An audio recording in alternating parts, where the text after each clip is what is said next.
안녕하세요. 편안하게 자리를 잡으시고 우리 우주의 가장 깊고 먼 곳으로 함께 여행을 떠날 준비를 해주세요. 별 하나를 상상해 보십시오. 그 별은 너무 멀어서 그 빛이 우리에게 도달하는 데만 1500년 가까이 걸립니다. 수백만 개의 다른 별들처럼 이 별 또한 규칙적이고 예측 가능한 빛을 내뿜어야 합니다. 하지만 이 별은 다르게 행동합니다. 이 별은 사라집니다. 그 밝기가 갑작스럽고 불규칙적이며 엄청난 규모로 떨어집니다. 마치 거대하고 어두운 무언가가 주기적으로 그 별을 가로막는 것 같습니다. 이게 무엇일까요? 단순한 데이터 오류일까요? 아니면 알려지지 않은 자연 현상일까요? 혹은 인공적인 무언가일까요? 오늘 우리는 KIC 846285E, 더 잘 알려진 태비의 별로 향합니다. 저는 확신합니다. 이 이야기가 끝날 때쯤이면 여러분은 왜 이 멀리 떨어진 작은 빛이 모든 과학계가 숨을 죽이고 외계 문명의 메가 구조물의 존재 가능성까지 진지하게 논의하게 만들었는지 이해하게 될 것입니다. 이 이야기는 공상과학 소설처럼 들리지만 지금 이 순간 실제로 벌어지고 있는 일입니다. 자, 그럼 21세기의 최고의 미스터리 중 하나인 이 사건을 자세히 파헤쳐 보겠습니다. 이 현상의 모든 이상함을 이해하기 위해 우리는 잠시 2005년으로 돌아가야 합니다. 바로 이때 나사는 케플러 우주망원경을 발사했습니다. 케플러의 임무는 단순하면서도 놀랍도록 야심찼습니다. 바로 우리 태양계 밖의 행성들, 즉 외계 행성을 찾는 것이었죠. 케플러는 이 행성들을 직접 볼 수 없었습니다. 대신 통과법 트랜짓 메소드를 사용했죠. 여러분이 정우를 바라보고 있다고 상상해 보세요. 만약 작은 날벌레 한 마리가 그 앞에서 지나간다면 정우의 빛은 아주 잠깐 미세하게 어두워질 겁니다. 케플러는 수십만 개의 별들을 동시에 관찰하면서 바로 이 작업을 수행했습니다. 수년 동안 100조짜리 부근의 하늘 한 조각만 끈기 있게 바라보며 별들의 밝기에 나타나는 아주 미세한 변동까지 측정했습니다. 행성이 자신의 별 앞을 지나갈 때 그 빛의 아주 작은 일부를 가립니다. 망원경은 이렇게 주기적이고 예측 가능한 밝기 하락을 포착하여 기록했습니다. 이런 식으로 수천 개의 새로운 세계가 발견되었죠. 하지만 케플러가 수집한 데이터는 너무나 방대해서 과학자들이 모두 처리할 수 없을 정도였습니다. 그래서 플래닛 헌터스, 즉 행성 사냥꾼이라는 이름의 시민과학 프로젝트가 시작되었습니다. 관심 있는 사람이라면 누구나 웹사이트에 접속해서 별의 밝기 변화 그래프, 즉 광도 곡선을 보고 행성의 존재를 시사할 수 있는 그 하락 지점들을 찾는 데 도움을 줄 수 있었습니다. 그리고 바로 그때 수십만 개의 평범하고 지루한 그래프 사이에서 자원봉사자들은 도저히 있을 수 없는 무언가를 발견했습니다. 이전에 본 어떤 것과도 전혀 닮지 않은 밝기 그래프를 가진 별, 그것이 바로 우리의 주인공 태비의 별이었습니다. 지금부터 행성 사냥꾼 프로젝트 자원봉사자들의 평범한 저녁이 어떻게 현대 천문학의 가장 위대한 미스터리 중 하나로 발전했는지 그 순간 속으로 들어가 보겠습니다.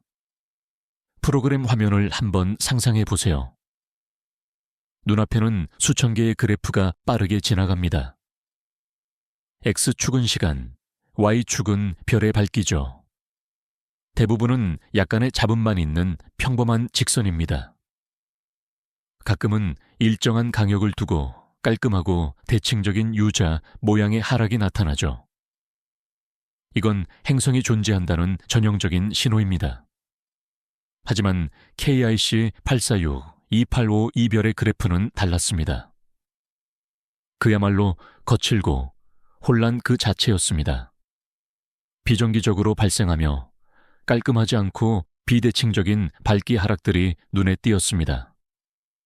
가장 놀라운 점은 그 하락의 깊이였습니다. 우리 태양계에서 가장 큰 거대 행성인 목성 크기의 행성이 태양 크기의 별 앞을 지나갈 때 가리는 빛의 양은 고작 1% 정도에 불과합니다. 이건 간신히 감지할 수 있는 수준이죠. 그런데 이 태비의 별에서는 밝기가 15%나 떨어졌고 심지어는 22%까지 하락한 경우도 있었습니다. 이 규모를 이해하기 쉽게 설명드리자면 태양과 비슷한 별의 빛 22%를 가리려면 그 물체는 면적상 목성보다 1000배나 커야 합니다. 행성일 리가 없었습니다. 다른 방법으로 쉽게 감지되었을 동반성 짝별 역시 아니었죠. 자원봉사자들은 이 이상한 물체에 대해 포럼에서 토론하기 시작했고 이는 곧 전문 천문학자들의 관심을 끌었습니다. 그중 한 명이 예일 대학교 박사 후 연구원이었던 타베타 보이아지안이었습니다. 이 별이 나중에 태비의 별이라고 불리게 된 건 바로 그녀의 이름을 땄기 때문입니다. 처음에는 그녀 역시 다른 사람들처럼 회의적이었습니다. 아마 데이터 오류이거나 복잡한 장비인 케플러 망원경의 일시적인 문제일 것이라고 생각했습니다. 하지만 모든 데이터를 철저히 검토하고 보정값 캘리브레이션을 재확인하고 망원경의 작동 방식을 분석한 후 결론은 하나였습니다. 데이터는 정확했습니다. 이 별은 실제로 이렇게 이상하게 행동하고 있었습니다. 이건 오류가 아닙니다. 현실입니다. 그리고 이 현실은 알려진 그 어떤 천체물리학적 모델과도 맞지 않았습니다. 과학계는 완전히 난관에 봉착했습니다. 거대하고 어둡고 불규칙한 모양의 무언가가 저 멀리 떨어진 별 주위를 돌고 있는데 그 누구도 그것이 무엇인지 전혀 알 수 없었던 것입니다. 이것이 바로 길고 흥미진진한 미스터리 추적의 시작이었습니다. 데이터 확인으로 인한 초기 충격이 가라앉자 과학자들은 가능한 자연적인 설명들을 하나하나 검토하기 시작했습니다. 가장 먼저 떠오른 것은 원시 행성계 원반 가설이었습니다. 태비의 별이 행성이 막 형성되고 있는 가스와 먼지 잔해로 둘러싸인 매우 젊은 별일 수도 있다는 생각입니다. 이러한 원반에는 밀집된 물질 덩어리들이 존재하며 이것들이 회전하면서 별의 밝기를 감소시킬 수 있다는 논리죠. 이 가설은 논리적으로 보였지만 치명적인 문제점이 하나 있었습니다. 먼지 원반으로 둘러싸인 젊은 별들은 적외선 영역에서 매우 강한 에너지를 방출해야만 합니다. 마치 한여름의 뜨거운 아스팔트와 같습니다. 아스팔트가 흡수한 태양빛은 눈에 보이지 않지만 아스팔트가 내뿜는 열기는 분명히 느낄 수 있는 것과 마찬가지입니다. 천문학자들은 스피처와 와이즈 같은 적외선 망원경을 태비의 별에 겨냥했지만 어떠한 초과 적외선 복사도 감지되지 않았습니다. 이 별은 해당 영역에서 완전히 깨끗했습니다. 이는 별 주위에 상당량의 따뜻한 먼지가 없다는 것을 의미했습니다. 젊은 원시 행성계의 원반 가설은 기각되었습니다. 좋습니다. 그렇다면 원반이 아니라 최근에 발생한 우주적 대재앙의 결과일 수는 없을까요? 예를 들어 두 행성이 충돌한 것입니다. 이러한 사건은 거대한 잔해와 먼지 구름을 궤도에 뿌려 별빛을 가로막을 수 있습니다. 이 아이디어 역시 매력적이었습니다. 이는 별빛을 가리는 물질의 거대한 면적과 불규칙한 형태를 모두 설명할 수 있는 듯 보였습니다. 하지만 여기서도 실망은 이어졌습니다. 계산에 따르면 이러한 잔해 구름은 안정된 형태로 오래 지속될 수 없습니다. 별의 중력과 빛의 복사합이 빠르게 잔해들을 흩어버리기 때문입니다. 게다가 충돌 시 필연적으로 발생했을 미세 먼지는 다시 한번 우리가 관측하지 못한 적외선 초과 방출을 일으켰을 것입니다. 4년 동안 지속된 케플러 망원경의 장기 관측 데이터를 설명하려면 엄청나게 크고 최근에 발생한 충돌 사건이 필요하며 그 흔적이 남아 있어야 했습니다. 그러나 그런 흔적은 발견되지 않았습니다. 단순하고 자연적인 설명을 찾으려는 모든 시도는 관측된 데이터와 극복할 수 없는 모순에 부딪혔습니다. 수수께끼는 점점 더 깊어졌습니다. 별 주위를 도는 물질은 차가웠기 때문에 대부분의 먼지 시나리오가 배제되었으며 심지어 그 물질이 차지하는 면적은 거대했습니다. 과학자들의 아이디어가 바닥나던 바로 그때 가장 대담하고 도발적인 가설이 등장하게 됩니다. 표준적인 천체 물리학 모델로 설명이 불가능할 때 가끔은 틀을 깨는 사고방식이 필요합니다. 펜실베이니아 주립대학교의 천문학자 제이슨 라이트가 바로 그렇게 했습니다. 그와 그의 동료들은 완전히 다른 목적, 즉 기술 신호 테크노 시그니처를 찾기 위해 케플러 망원경의 데이터를 분석하고 있었습니다. 다시 말해 외계 문명의 활동 흔적을 찾는 것이었죠.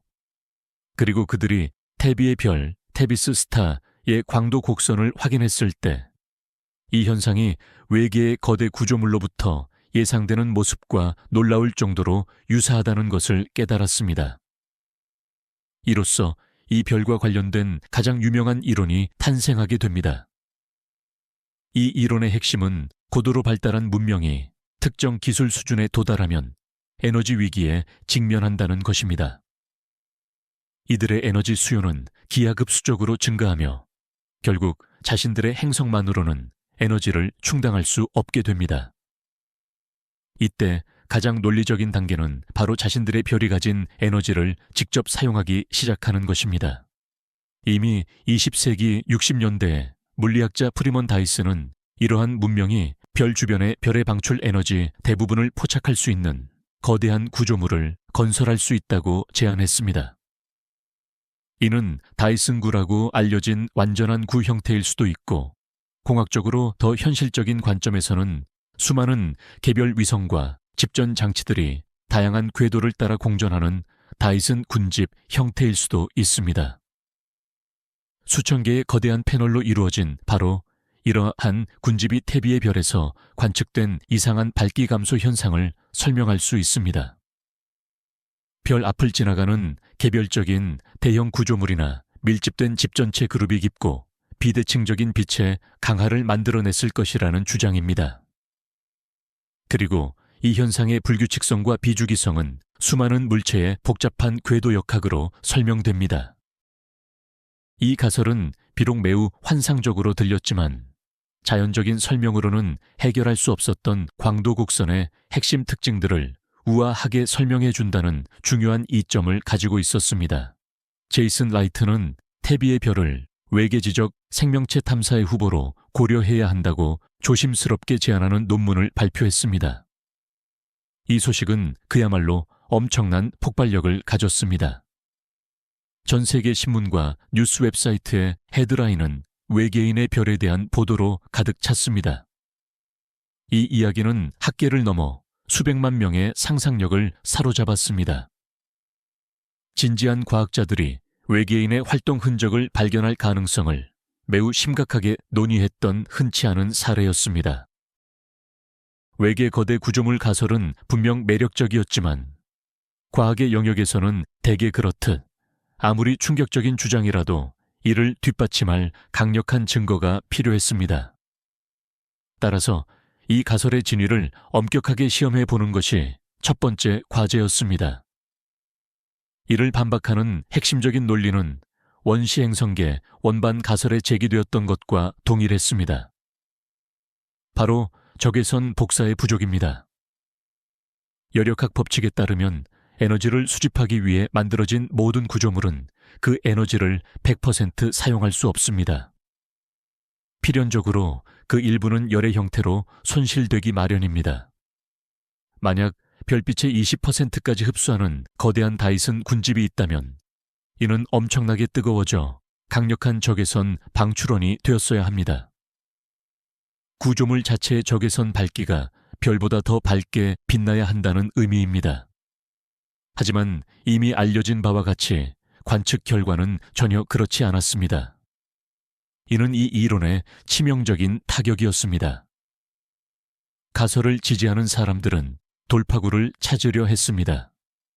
예를 들어 외계 문명이 우리가 알지 못하는 방식으로 혹은 기존의 물리 법칙을 뛰어넘는 방법으로 인겨 열을 제거하는 법을 터득했을 수 있다고 주장했습니다. 그러나 이러한 주장은 논의의 초점을 과학적 영역에서 순수한 공상 SF의 영역으로 옮겨갔습니다. 혹은 메가 구조물이 아직 건설 단계에 있어 대부분의 구성 요소가 매우 차갑고 열을 방출하지 않을 수도 있다는 가정도 나왔습니다. 그러나 이 역시 문제를 완전히 해결하지는 못했습니다. 이때 외계 지적 생명체 탐사 기관인 SETI 연구소가 개입했습니다. 만약 태비의 별 주변에 고도로 발달한 문명이 있다면 그들은 분명 전파통신을 사용할 가능성이 높습니다. 과학자들은 그린뱅크 망원경과 앨런 전파 망원경 배열과 같은 가장 강력한 전파 망원경을 별 쪽으로 향하게 하고 인공적인 신호를 찾기 위해 전파를 청취하기 시작했습니다. 그들은 수백만 개의 전파 채널을 훑으며 의도적인 메시지든 혹은 그들의 지역 TV 방송에서 새어나오는 우연한 신호 유출이든 무언가를 포착하길 기대했습니다. 결과는 예상대로였습니다. 완전한 침묵. 자연적인 우주 배경 잡음과 구별할 수 있는 어떠한 인공 신호도 발견되지 않았습니다. 물론 이 결과가 문명의 부재를 증명하는 것은 아닙니다. 그들이 레이저와 같은 다른 통신수단을 사용하거나 단순히 침묵하고 있을 수도 있습니다. 하지만 열 신호와 전파 신호 모두가 발견되지 않았다는 점은 메가구조물 가설의 가능성을 극도로 낮추었습니다. 이 가설은 여전히 아름답고 상상력을 자극하는 아이디어로 남았지만 과학적 데이터는 이를 강력하게 반박했습니다. 결국 조사는 자연적인, 비록 매우 이례적일지라도 다른 설명들을 찾는 방향으로 되돌아가야 했습니다.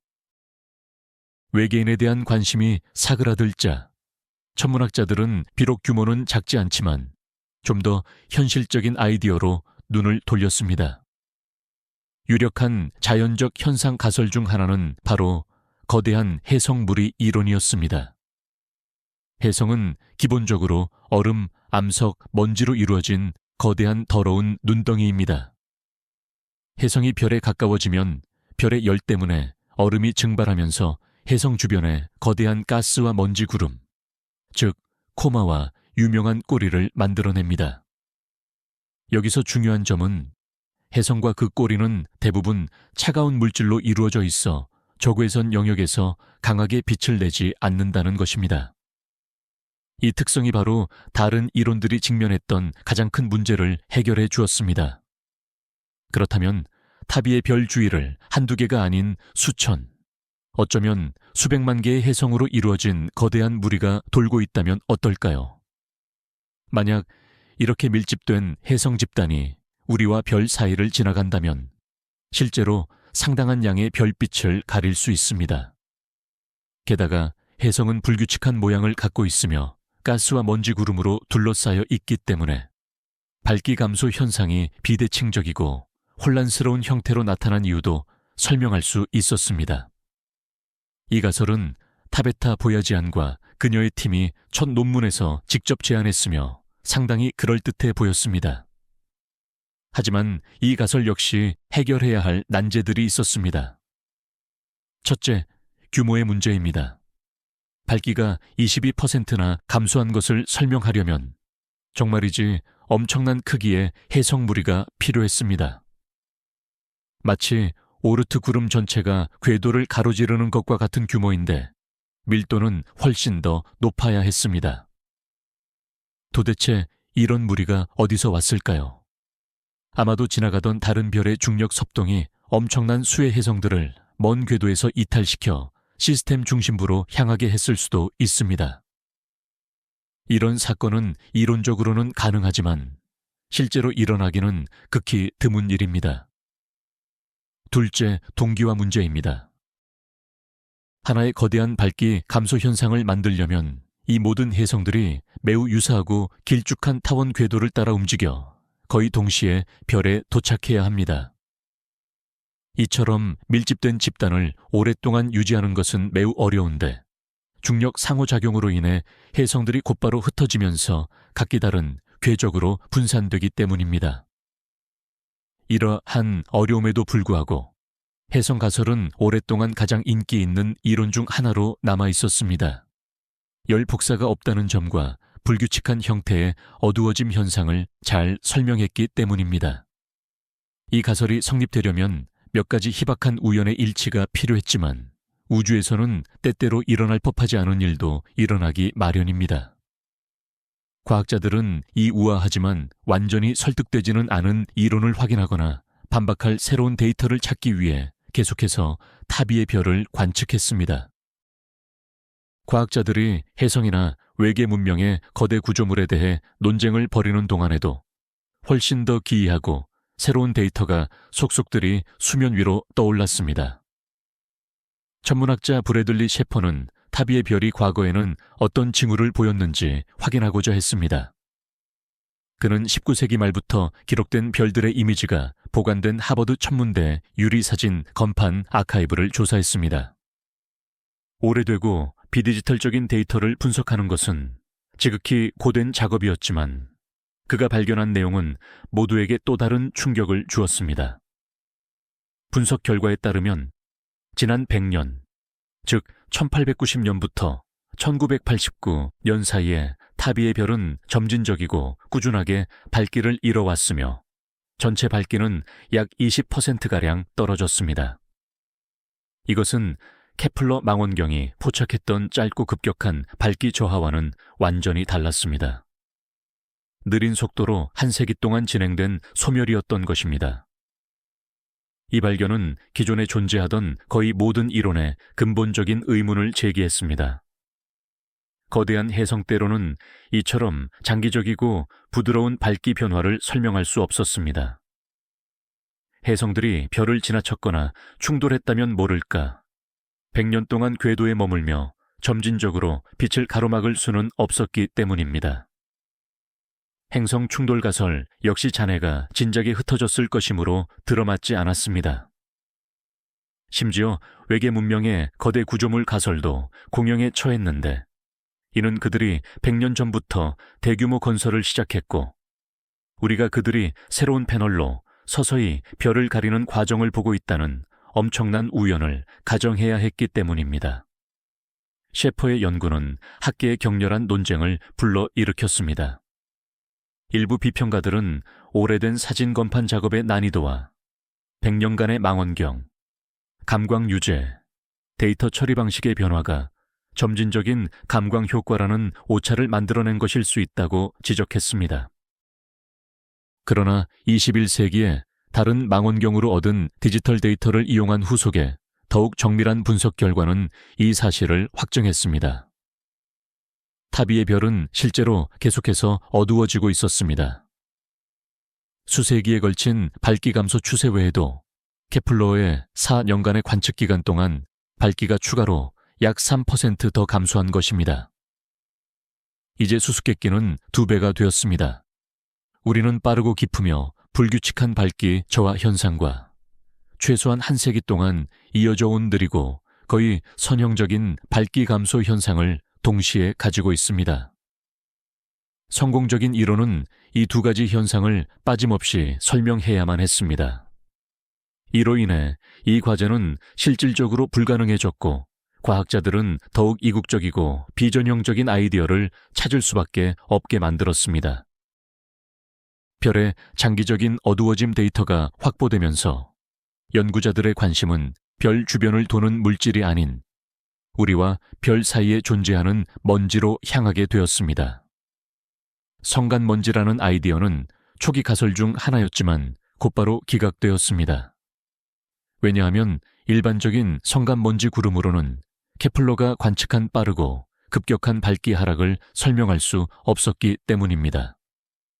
그러한 구름은 거대하고 희박할 것이므로 별 앞을 지나갈 때 매우 부드럽고 느린 밝기 변화만을 유발할 것입니다. 하지만 새로운 데이터는 이 아이디어로 다시 돌아가 재고할 필요성을 만들었습니다. 만약 이 먼지가 평범하지 않다면 어떨까요? 만약 이 먼지가 복잡하고 덩어리진 구조, 클러피 스트럭처를 가지고 있다면요. 균일한 안개가 아니라 조밀한 덩어리들과 빈 공간이 뒤섞인 스위스 치즈나 스펀지 같은 것을 상상해 보세요. 만약 이런 불균일한 구름이 우리와 타비의 별 사이의 공간을 표류하고 있다면 그 움직임은 두 가지 종류의 어두워짐을 모두 설명할 수 있습니다. 느리고 장기적인 밝기 하락은 우리 태양계 전체와 타비의 별이 이 구름의 상대적으로 밀도가 높은 부분으로 서서히 진입하고 있는 결과입니다. 그리고 빠르고 급격한 하락은 이 구름 내부에 있는 개별적이고 매우 밀도가 높고 뭉쳐진 덩어리들이 별 앞을 지나가면서 발생한 현상입니다. 이 가설은 덩어리진 성간 먼지 모델로 알려져 있으며 많은 문제들을 아주 깔끔하게 해결했습니다. 이 모델은 별 자체 궤도에 물질이 있을 필요가 없었기 때문에 적외선 방출이 없다는 미스터리를 해소했습니다. 성간 공간의 먼지는 매우 차갑기 때문이죠. 또한 장기적인 추세와 단기적인 사건을 모두 설명할 수 있었습니다. 하지만 다른 모든 이론들처럼 이 모델 역시 약점을 가지고 있었습니다. 첫째, 우리가 이 특정 별을 바라보는 시선 방향에 정확히 이런 비정상적이고 복잡한 구조의 먼지 구름이 놓여 있다는 것은 엄청난 행운이 필요했습니다. 둘째, 관측된 패턴과 일치시키려면 이 구름의 이동 속도가 매우 정확하게 조정되어야 했습니다. 셋째, 먼지 자체의 특성에 대한 의문이 남았습니다. 일반적인 성간 먼지는 연기 입자 크기 정도의 매우 미세한 입자로 구성되어 있습니다. 이러한 먼지는 붉은색 빛보다 푸른색 빛을 더 강하게 흡수하고 산란시킵니다. 즉, 별이 어두워질수록 더 붉게 보여야 한다는 뜻입니다. 이 현상을 성간적화, 인터스텔러 레더닝이라고 하며 천문학자들에게는 아주 익숙한 현상입니다. 타비의 별이 어두워질 때의 색상에 대한 초기 분석 결과는 명확한 답을 주지 못했고 이 가설은 여전히 불확실한 상태로 남아 있었습니다. 이는 최고의 후보 중 하나였지만 결정적인 증거가 부족했습니다. 이론가들이 골머리를 앓는 동안 관측자들은 손 놓고 있지 않았습니다. 케플러 미션이 종료된 후 타비의 별은 관측 범위에서 벗어났고 천문학자들은 길고 긴 침묵기에 접어들었습니다. 이는 천문학자들에게 큰 불안감을 안겨주었습니다. 만약 가장 흥미로운 현상이 이미 지나가 버렸다면 미스터리를 풀 결정적인 기회를 놓친 것은 아닐까. 타베타 보이아지안과 그녀의 동료들은 이 중요한 대상을 절대로 놓쳐서는 안 된다는 것을 알고 있었습니다. 그들은 지상 망원경을 이용해 이 별을 지속적으로 관측하기 위한 자금을 마련하고자 크라우드 펀딩 플랫폼인 킥스타터에서 캠페인을 시작했습니다. 캠페인은 10만 달러 이상의 기금을 모으는 경이로운 성공을 거두었습니다. 이 자금으로 글로벌 망원경 네트워크인 라스쿰브레스 천문대, 라쿰브레스 업서버토리의 관측 시간을 확보할 수 있게 되었습니다. 이제 별이 언제 다시 어두워지기 시작하든 전 세계 천문학자들은 즉시 장비를 동원해 이 사건을 세밀하게 연구할 준비를 마쳤습니다. 마침내 그들의 기다림은 헛되지 않았습니다. 2년 가까운 침묵 끝에 2017년 5월 타비의 별은 다시 깜빡이기 시작했습니다. 모두가 기다려온 새로운 밝기 감소 현상이 포착된 것입니다. 천문학자들은 이 현상을 광도 곡선 라이트 커브 LC의 약자를 따 LCLC라고 명명했습니다. 과학자들은 현대 천문학의 모든 장비를 총동원하여 이 어두워지는 현상을 실시간으로 관측할 기회를 사상 처음으로 얻었습니다. 전 세계 망원경이 100조짜리의 한 지점을 향해 조준되었습니다. 과학자들은 전체 밝기뿐만 아니라 파란색, 빨간색, 적외선 등 다양한 색 필터를 이용해 밝기를 측정했습니다. 그리고 이 관측은 결정적인 결과를 가져왔습니다. 별이 모든 색상에서 똑같이 어두워지지 않는다는 사실이 명확하게 드러났습니다. 특히 파란색 빛이 빨간색 빛보다 훨씬 강하게 차단되었습니다. 즉, 별은 어두워지는 동안 실제로 붉어지는 현상을 보인 것입니다. 이 효과는 이전에 논의했듯이 먼지 다스트의 고전적인 징후입니다. 이는 외계 문명의 메가 구조물 가설을 사실상 완전히 배제하는 중요한 발견이었습니다. 태양광 패널이든 우주선이든 단단하고 불투명한 물체는 모든 색상의 빛을 균일하게 차단했을 것입니다. 주로 물과 얼음으로 이루어진 해성 역시 이처럼 강한 색상 효과를 설명할 수 없었습니다. 데이터는 원인이 마이크로미터보다 작은 입자로 구성된 거대한 먼지 구름이라는 점을 분명히 지적했습니다. 이것은 엄청난 진전이었습니다. 아직 수수께끼가 완전히 해결된 것은 아니었지만 용의자의 범위는 극적으로 좁혀졌습니다. 이제 가장 중요한 질문은 무엇이 가리고 있는가가 아니라 이 먼지는 어디에서 왔고 왜 이토록 기이하게 행동하는가가 되었습니다. 그렇다면 우리는 이것이 먼지라는 것을 알고 있습니다. 하지만 정확히 어떤 종류의 먼지이며 어디에 위치해 있을까요? 별이 어두워지는 동안 발생하는 적색화 현상에 대한 새로운 데이터는 과학자들이 이 물체가 먼지로 이루어졌다는 사실을 확증했을 뿐만 아니라 그 특성에 대한 몇 가지 제한 조건을 부여했습니다. 파란색 빛이 붉은색 빛보다 더 강하게 차단된다는 사실은 먼지 입자가 지름일 마이크로미터 미만으로 매우 작아야 함을 시사합니다. 이는 예를 들어 모래 알갱이보다 훨씬 작으며 연기나 그을음 입자에 더 가깝습니다.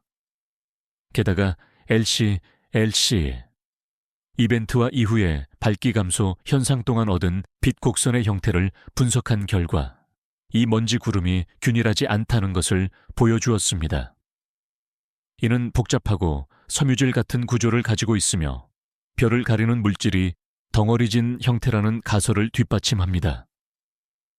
이제 우리는 더 선명한 그림을 갖게 되었습니다. 타비의 별 주위에 혹은 별로 향하는 시선 방향에 비균일하고 덩어리진 구조를 가진 매우 미세한 먼지로 이루어진 거대하고 희박한 구름이 존재한다는 것입니다. 이 모델은 항성 주변 먼지라고 명명되었습니다. 이 모델은 먼지가 성간 공간이 아닌 별 주위의 궤도에 있다는 것을 결국에는 시사합니다. 하지만 이는 우리를 오래된 문제로 되돌립니다. 왜 이 먼지가 뜨거워지지 않고 적외선 영역에서 빛을 내지 않는가 하는 점입니다. 그 해답은 기하학적 구조에 있을 수 있습니다. 만약 먼지가 원형이 아닌 매우 길쭉한 타원 궤도를 따라 공전한다면 대부분의 시간을 별에서 아주 멀리 떨어진 차가운 곳에서 보내게 됩니다. 그리고 아주 짧은 순간 동안만 별 가까이 접근하여 밝기 감소를 유발한 다음 다시 우주의 차가운 시면으로 날아갑니다. 별 근처에 머무는 그 짧은 시간 동안 먼지는 충분히 뜨거워질 시간이 없습니다. 이러한 이심 궤도상의 먼지 모델은 현재 유력한 가설 중 하나가 되었습니다. 이 모델은 밝기 감소의 원인인 먼지의 존재, 그 불규칙성인 길쭉한 궤도, 그리고 열 복사의 부재까지, 즉 먼지가 대부분 차갑기 때문이라는 사실을 모두 설명합니다.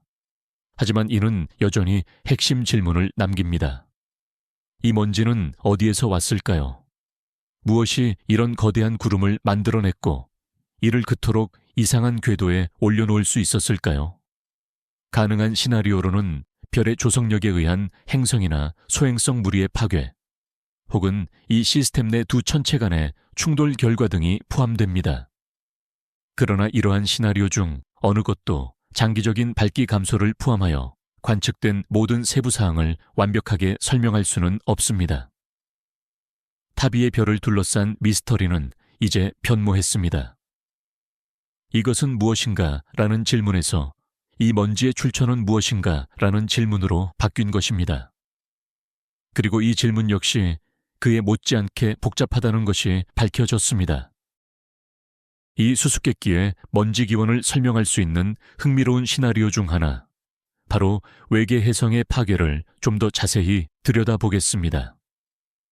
우리는 이미 혜성 무리 컴뱃 스웜 가설을 논의했지만 규모의 문제에 부딪혔습니다. 하지만 만약 이것이 단순한 무리가 아니라 별에 너무 가까이 다가갔다가 그 중력에 의해 산산조각난 하나 혹은 여러 개의 거대 혜성 잔해라면 어떨까요? 조석 파괴, tidal disruption라고 불리는 이 현상은 천문학자들에게 아주 잘 알려져 있습니다. 우리 태양계에서도 이 현상을 관측했죠. 1992년에 슈메이커 레비구 혜성이 목성의 중력에 의해 파편으로 찢겨 나갔고 그 잔해들이 이후 거대 행성에 충돌했습니다. 만약 타비의 별 타비스 스타 근처에서 비슷한 사건이 발생했다면 이는 매우 찌그러진 20률이 큰 궤도를 따라 공전하는 잔해, 얼음 그리고 먼지로 이루어진 길쭉한 구름을 만들 수 있습니다. 이러한 구름이 별 앞을 지나갈 때 관측된 어두워짐 현상을 유발했을 수 있습니다. 이 모델에는 몇 가지 장점이 있습니다. 첫째, 물질의 찌그러진 궤도를 설명하며 이는 곧 적외선 방출이 부족한 문제, IRXS를 해결해 줍니다. 둘째, 빛 곡선의 복잡한 구조를 설명할 수 있습니다. 파괴된 혜성의 서로 다른 조각들이 빛을 차단하는 방식이 다를 것이기 때문입니다. 셋째, 별빛에 의해 얼음이 증발하면서 생성되는 미세한 먼지의 존재를 설명합니다. 하지만 이 가설에도 몇 가지 단점이 있습니다. 가장 큰 문제는 장기적으로, 즉 수십 년에 걸쳐 일어나는 어두워짐 현상입니다. 단 한 번의 조석 파괴 사건이 어떻게 100년 동안이나 밝기의 점진적인 감소를 초래할 수 있는지 상상하기 어렵습니다. 잔해 구름은 시간이 지나면서 별에 떨어지거나 시스템 밖으로 튕겨나가거나 혹은 궤도에 걸쳐 훨씬 더 균일하게 분포되어야 합니다.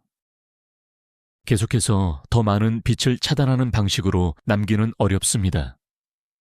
일부 과학자들은 우리가 단일 사건이 아니라 일련의 연속적인 파괴의 결과 또는 하나의 혜성 잔해가 서로 충돌하면서 새로운 먼지 파동을 생성하는 매우 복잡한 연쇄적 카스케이딩 과정을 관찰하고 있을 수 있다고 추측합니다. 이는 모델을 더 복잡하게 만들지만 동시에 더 유연하게 만듭니다. 어쩌면 우리는 이 항성계의 수명 주기에서 독특한 시기, 즉 시스템 외곽에 있던 얼음 천체의 잔해가 중심별을 집중적으로 폭격하는 시기를 목격하고 있을지도 모릅니다.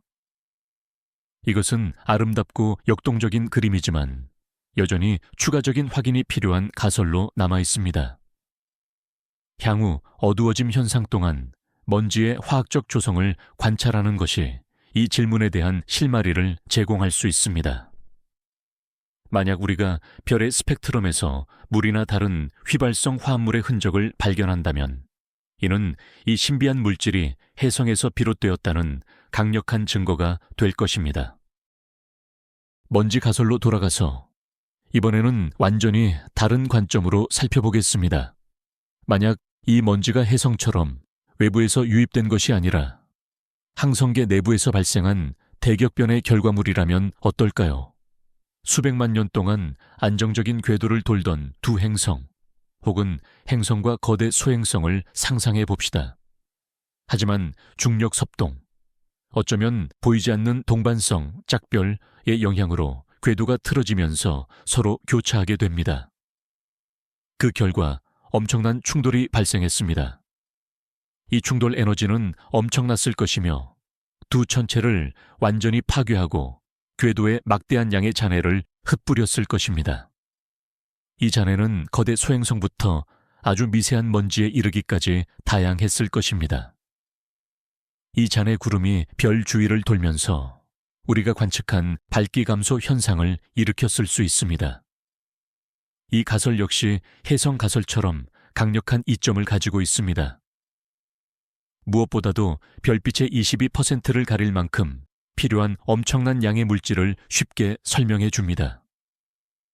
지구형 행성 두 개의 충돌이라면 충분한 잔해를 만들어낼 수 있습니다.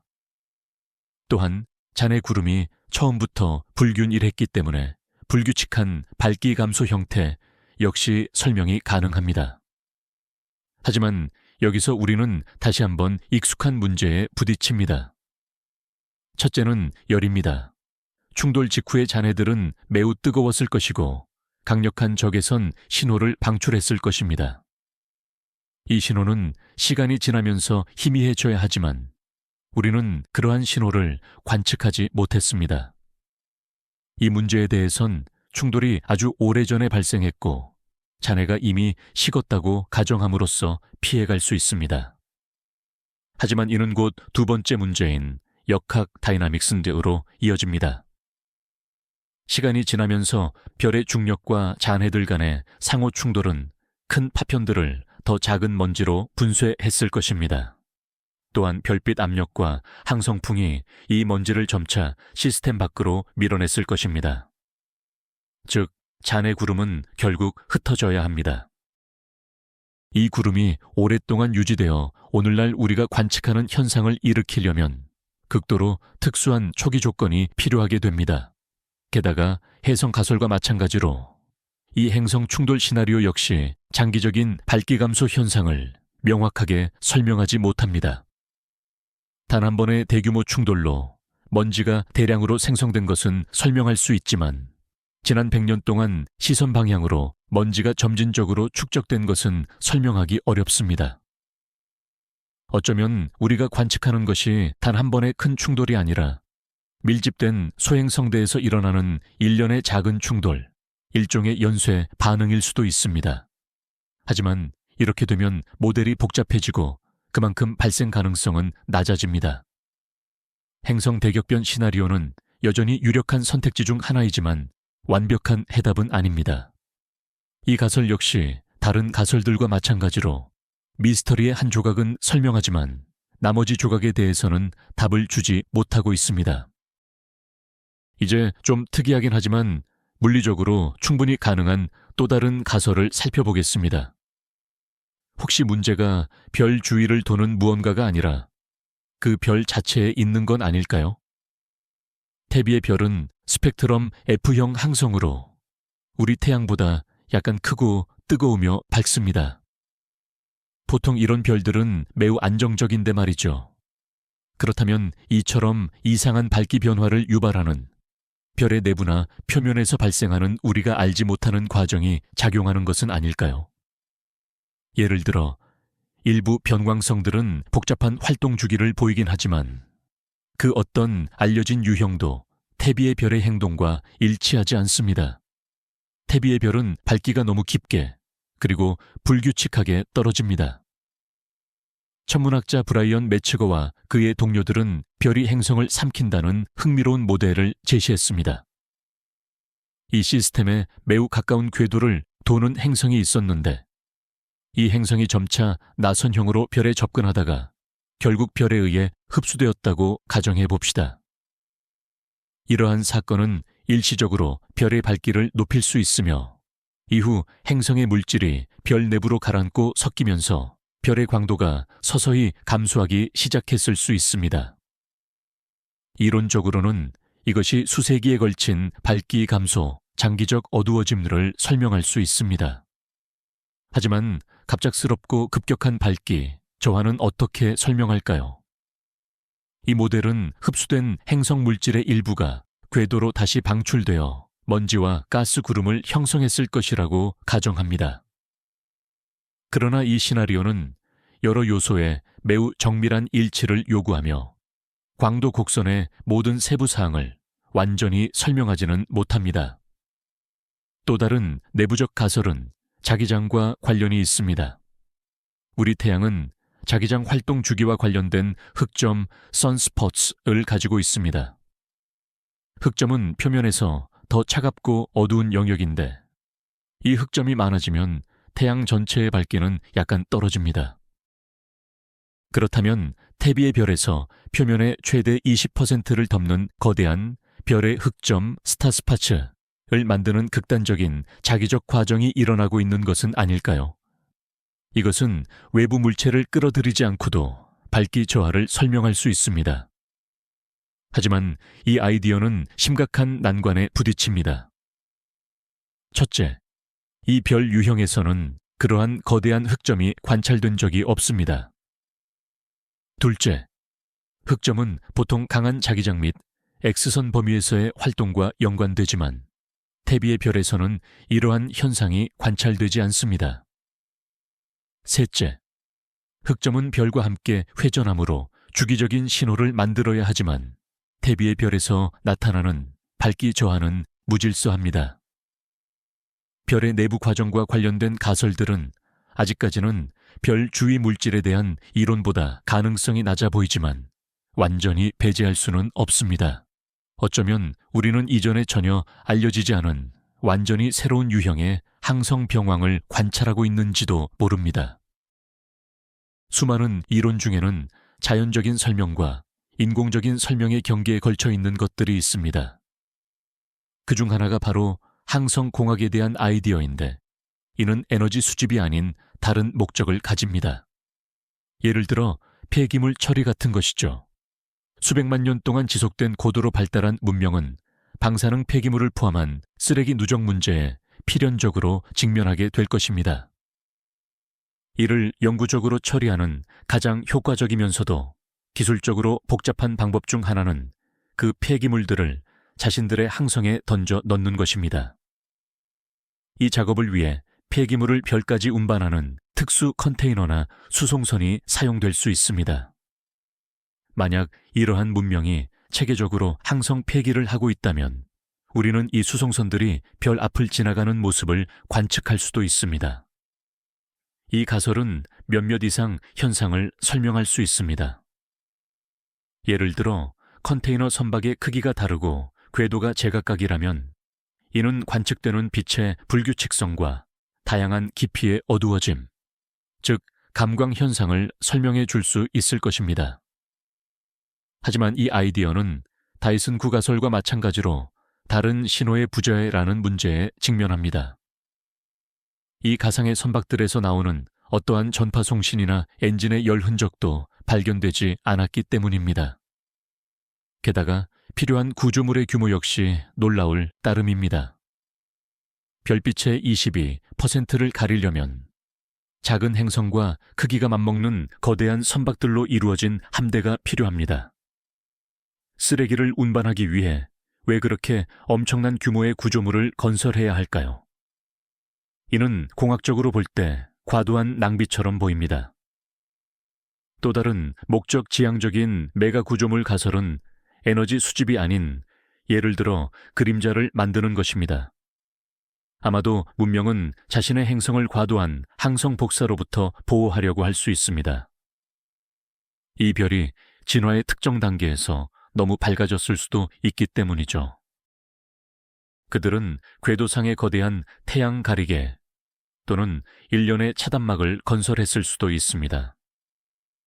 이 아이디어 역시 큰 불투명 물체의 존재를 설명하지만 다시 한번 다른 테크노 시그니처의 부재와 엄청난 규모의 필요성이라는 난관에 부딪힙니다.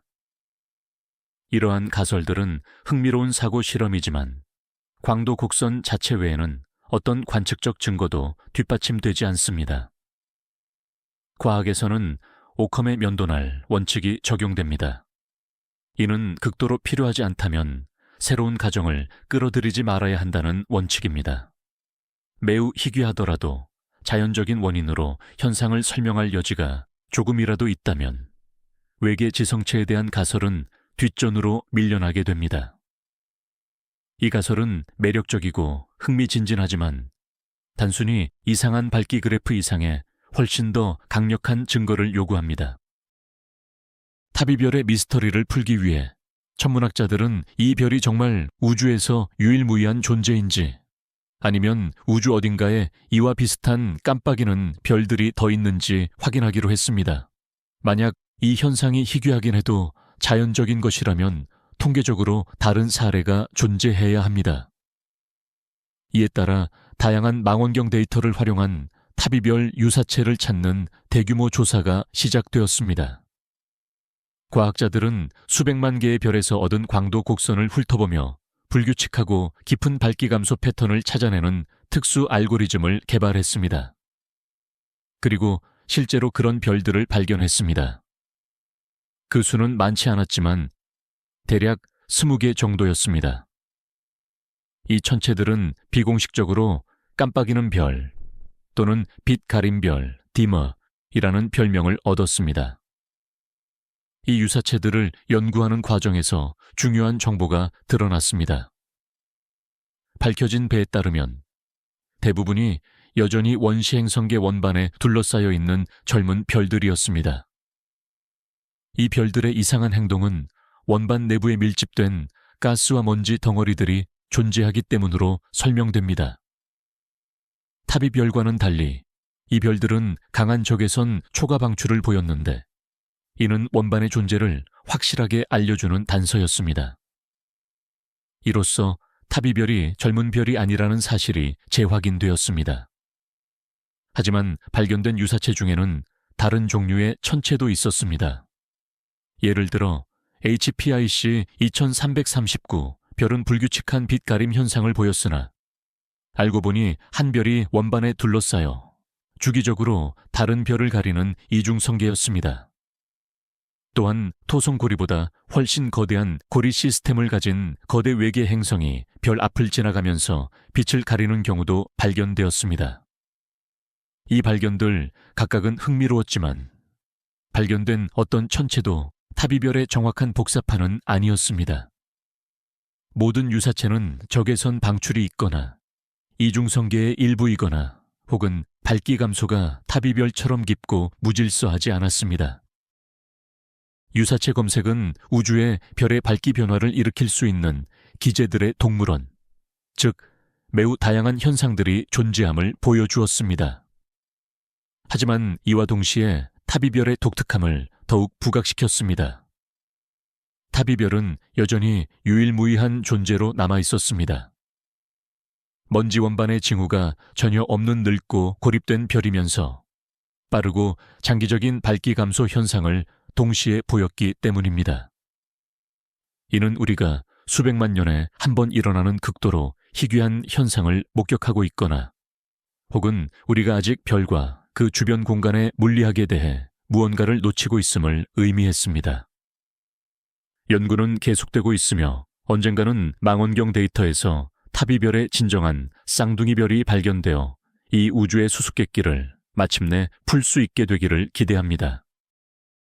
탑이의 별, 탑이스 스타를 이해하는데 가장 큰 공백 중 하나는 오랜 시간 동안 동반성에 대한 정보가 없다는 것이었습니다. 많은 별 시스템에서 관측되는 이상 현상은 사실 시스템 내의 두 번째 별, 즉 동반성이 존재하기 때문에 설명되곤 합니다. 동반성의 강력한 중력 영향은 행성이나 해성의 궤도를 불안정하게 만들 수 있으며 이는 대규모 충돌을 유발하고 엄청난 먼지 구름을 만들어냅니다. 혹시 탑이의 별에도 우리가 아직 보지 못한 희미한 동반성이 있는 건 아닐까요? 천문학자들은 이 의문을 해결하기 위해 철저하고 정밀한 탐색을 진행했습니다. 이들은 하와이의 캑 천문대 같은 최첨단 망원경을 사용했으며 지구 대기의 왜곡을 실시간으로 보정하여 초정밀 이미지를 얻어내는 적응, 광학 같은 특별한 기술까지 동원했습니다. 그리고 마침내 그들의 탐색은 성공했습니다. 탑이의 별에서 약 885 천문단위 AU, 떨어진 곳에서 희미한 적색 외성이 발견된 것입니다. 1천문단위는 지구와 태양 사이의 거리인데 이 동반성은 우리 태양계 외곽의 해왕성보다도 약 20배나 더 먼 곳에 위치하고 있었습니다. 이 발견은 매우 중요했습니다. 아무리 멀리 떨어져 있더라도 동반성의 존재는 미스터리를 푸는 핵심 열쇠가 될 수 있었기 때문입니다. 이 적색 외성의 중력이 타비의 별 시스템 가장자리에 있는 가상의 얼음 덩어리 집합체, 즉 오르트 구름을 주기적으로 교란시켜 중앙별로 혜성을 쏟아지게 할 수 있다는 겁니다. 이로써 혜성 가설은 이제 구체적인 물리적 메커니즘을 갖게 된 것처럼 보였습니다.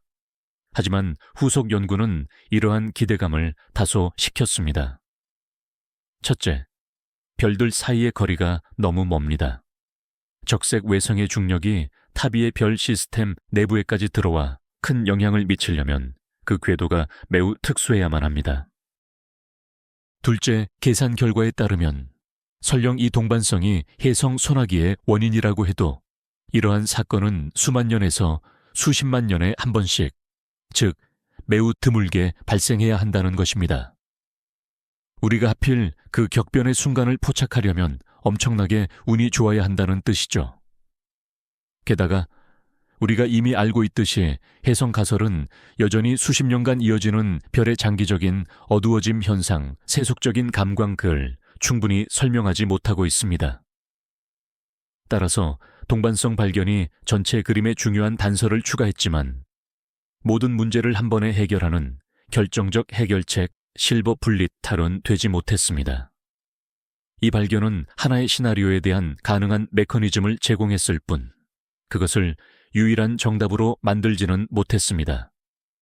미스터리는 여전히 남아있지만 적어도 우리는 타비의 별이 은하를 여행하는 데 있어 외롭지 않다는 것, 그리고 그 멀리 떨어진 동반성이 우리가 관측하는 이상한 현상의 간접적인 원인일 수 있다는 사실을 알게 되었습니다. 다시 한번 우리가 가진 가장 확실한 사실을 짚고 넘어가 보겠습니다. 별빛을 가리는 물질의 정체는 바로 먼지입니다. 이는 별의 적색화 현상을 통해 입증된 바 있습니다. 그런데 이 먼지가 혜성이 부서지거나 행성끼리 충돌해서 생긴 것이 아니라면 어떨까요? 여기 덜 분명하지만 또 다른 근원지가 있습니다. 바로 별 그 자체입니다. 특정 유형의 별, 특히 진화의 후기 단계에 접어든 별은 스스로 표면에서 물질을 방출할 수 있습니다. 하지만 태비의 별은 우리 태양처럼 주계 열성에 속하며 이런 행동은 일반적으로 나타나지 않습니다. 하지만 좀 더 미묘한 메커니즘이 존재합니다. 태비의 별이 강력한 자기장을 가지고 있고 이 자기장이 우리가 직접 볼 수 없는 가스와 먼지의 원반과 상호작용하고 있다면 어떨까요? 이러한 상호작용은 복잡한 구조를 만들어내는데 이를 소위 먼지 더크 다스트 트랩이라고 부릅니다. 이곳에서 먼지 입자들이 밀도 높은 덩어리로 뭉칠 수 있습니다. 이 덩어리들이 원반과 함께 회전하면서 별빛을 가리는 현상을 유발할 수 있습니다. 이 모델은 복잡하고 반복되지만 엄격하게 주기적이지는 않은 빛의 감소 패턴을 설명할 수 있다는 장점이 있습니다. 하지만 이 가설은 우리가 적외선으로 관측할 수 없는 원반의 존재를 필수적으로 요구합니다. 아마도 이 원반은 매우 차가운 가스로 이루어져 있으며 덫에 뭉쳐있는 곳 외에는 먼지가 거의 없을 수도 있습니다. 또 다른 훨씬 더 저추측적인 아이디어는 소위 떠돌이 행성 로그 플래닛스 또는 성간 행성 인터스텔러 플래닛스과 관련이 있습니다.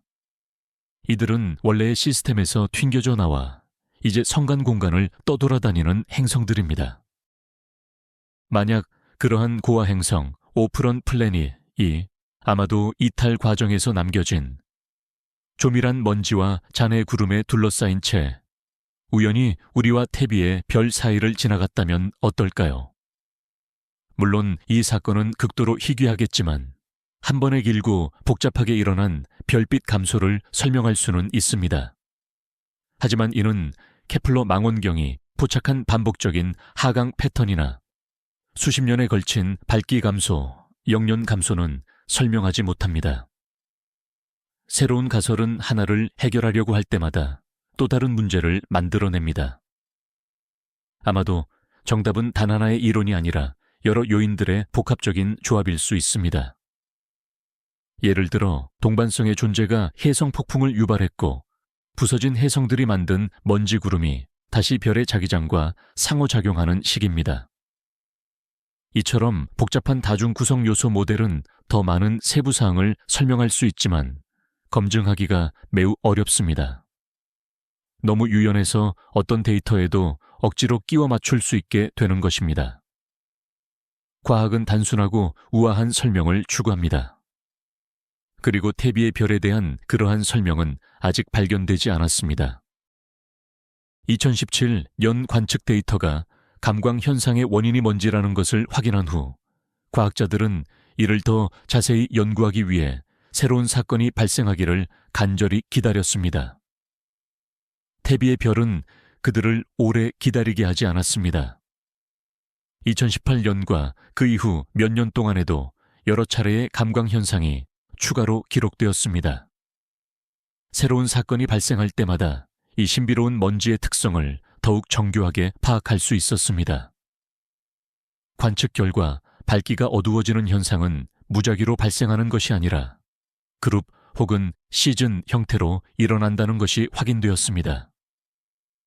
밝기가 연속적으로 급격히 떨어지는 활동기가 있었고 그 뒤를 긴 침묵의 기간이 따랐습니다. 이는 먼지 구름이 균일하지 않고 하나의 궤도를 따라 공전하는 여러 개의 개별적인 덩어리로 구성되어 있을 수 있음을 시사합니다. 이 덩어리 그룹이 별 앞을 지날 때 우리는 감광 시즌을 관측하게 되는 것입니다. 이 새로운 현상들 동안 이루어진 색상 분석은 훨씬 더 흥미로운 결과를 가져왔습니다. 모든 먼지가 동일하지 않다는 것이 밝혀진 것입니다. 일부 감광 현상은 이미 알려진 대로 붉은빛보다 푸른빛을 더 강하게 차단하는 매우 미세한 먼지 구름에 의해 발생했습니다. 하지만 다른 밝기 저하 현상은 회색으로 나타났는데 이는 모든 색상의 빛이 거의 동일하게 차단되었음을 의미합니다. 이는 해당 경우에 우리가 수 마이크로미터 또는 그 이상의 크기를 가진 더 큰 먼지 입자를 다루고 있음을 시사합니다.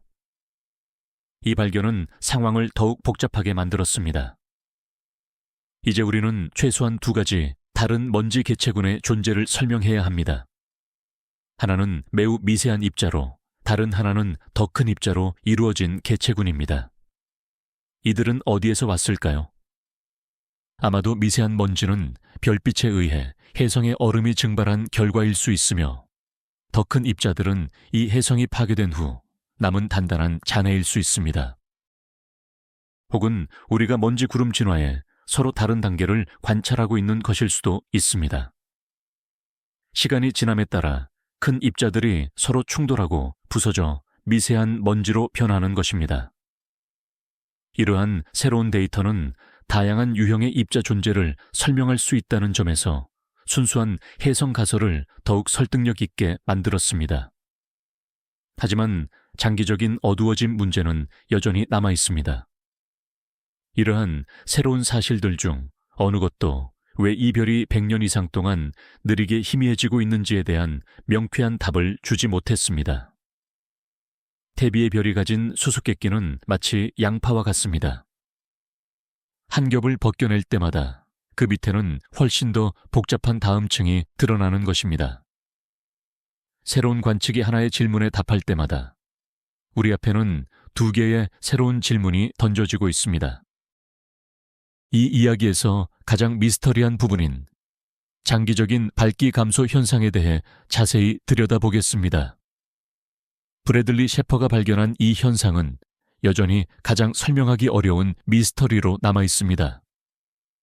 만약 이 현상이 사실이라면 별빛을 가리는 물질의 양이 최소한 지난 100년 동안 지속적으로 증가해 왔다는 것을 의미합니다. 그렇다면 이 물질은 어디에서 오는 걸까요? 한 가지 가설은 이것이 먼지의 축적이 아니라 별 자체의 내부 과정일 수 있다는 것입니다.